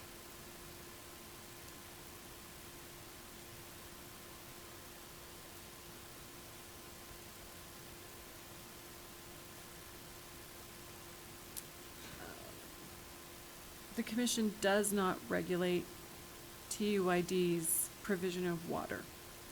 So to the extent that the testimony today has dealt with standby fees as to water service or discontinuation of water service, the order will not go into that. And then, of course, the parties are welcome to provide closing argument as to the testimony and the evidence that's been provided today. How long do you want to file these briefs? I would suggest 30 days. Filed simultaneously. That's fine. That's fine. Okay. Maybe as a point of clarification, Mhm. are you planning on issuing an order setting out these questions that you would like to see additional information on? Would that be helpful? Yes. I think it would be. Very much. All right. So I'll do that today. And while I'm And have I missed anything? Is there anything else that you feel like needs to be addressed or that you want to address? Well, I would like to address one thing that's been brought up by to it. It's my understanding that what's been represented to the commission is that they had a August 27th meeting, which supposedly fit the requirement of the mandated The stipulation and the order approving the stipulation. for the board meeting that was supposed to happen between September 10th and October 10th. Right. I just want to make a statement regarding that because in the response from the commission, you know, it's been made very clear that based upon that meeting, that sets a deadline, a 30-day deadline for a rehearing with regards to any issues concerning the tariff. Mm-hmm. And I don't quite understand the argument that August 27th meeting could replace the other meeting just by emails being made between individuals without there being a due process of that 30 days for any and all Right. people of interest. So I'll just tell you some of the things that I would anticipate discussing with the commission is whether the board meeting that was held prior to the date the commission approved the stipulation is of concern to them, or whether they feel like that board meeting is okay, and also whether they consider that there needed to be a public meeting noticed at some point. Well, my concern goes farther than that. Okay, go ahead. Because if the commission says, okay, the August 27th fulfilled the requirement that was supposed to be in those, Mhm. how in the world was Ms. Seamons supposed to know that then started the 30-day time limit to request a rehearing? Okay, so I'm not sure that we actually have anything on that issue in the record. The 30-day note, are you talking about the 30-day request do. for rehearing before the commission? In the December 29th, 2015 memorandum to the original complaint that had been filed Uh-huh. from the division to the commission, Mhm. it was brought up that the order She didn't intervene, right? for That's what we're talking review about? of a rehearing for 30 days after the issuance, but none was requested by any party. In other words, what was brought to light what Okay. was argued is that after September 10th, there was 30 days to which the request should have or could have been made with regards to contestation of the tariff, and because that wasn't done, Ms. Seamons' 401 complaint was moot.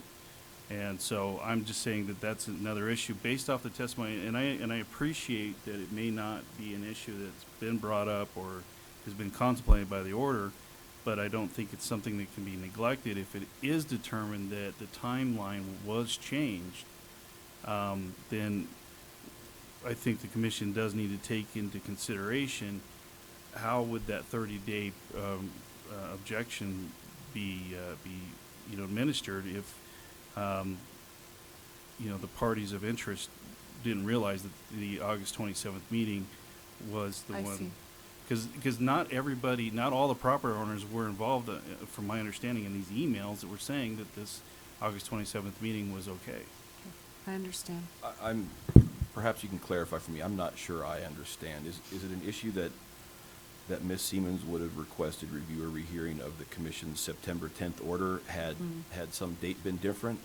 Well, the question is, if a customer had read that order and had interpreted it as requiring a meeting to be held between September 30th and October 30th, or is that right? Or the 10th. dates? September 10th. September 10th and October 10th, and saw no meeting scheduled or held there, would that customer reasonably have assumed that there was no need to request rehearing or reconsideration because the stipulation had not been complied with, and the order had not been complied?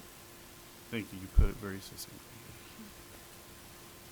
So, I do have one evidentiary point. Everyone has Okay. this very large binder of exhibits from the district. yeah. Can that be admitted into evidence? I believe Mr. Shortreed spoke to each of those in his prepared statement. Any objection, Mr. Hoagland? Can I use that in post briefing? And the reason being is Mr. Shortreed did use them, but He did go through them rather quickly. It was hard to keep up and review all the exhibits as he was going through them.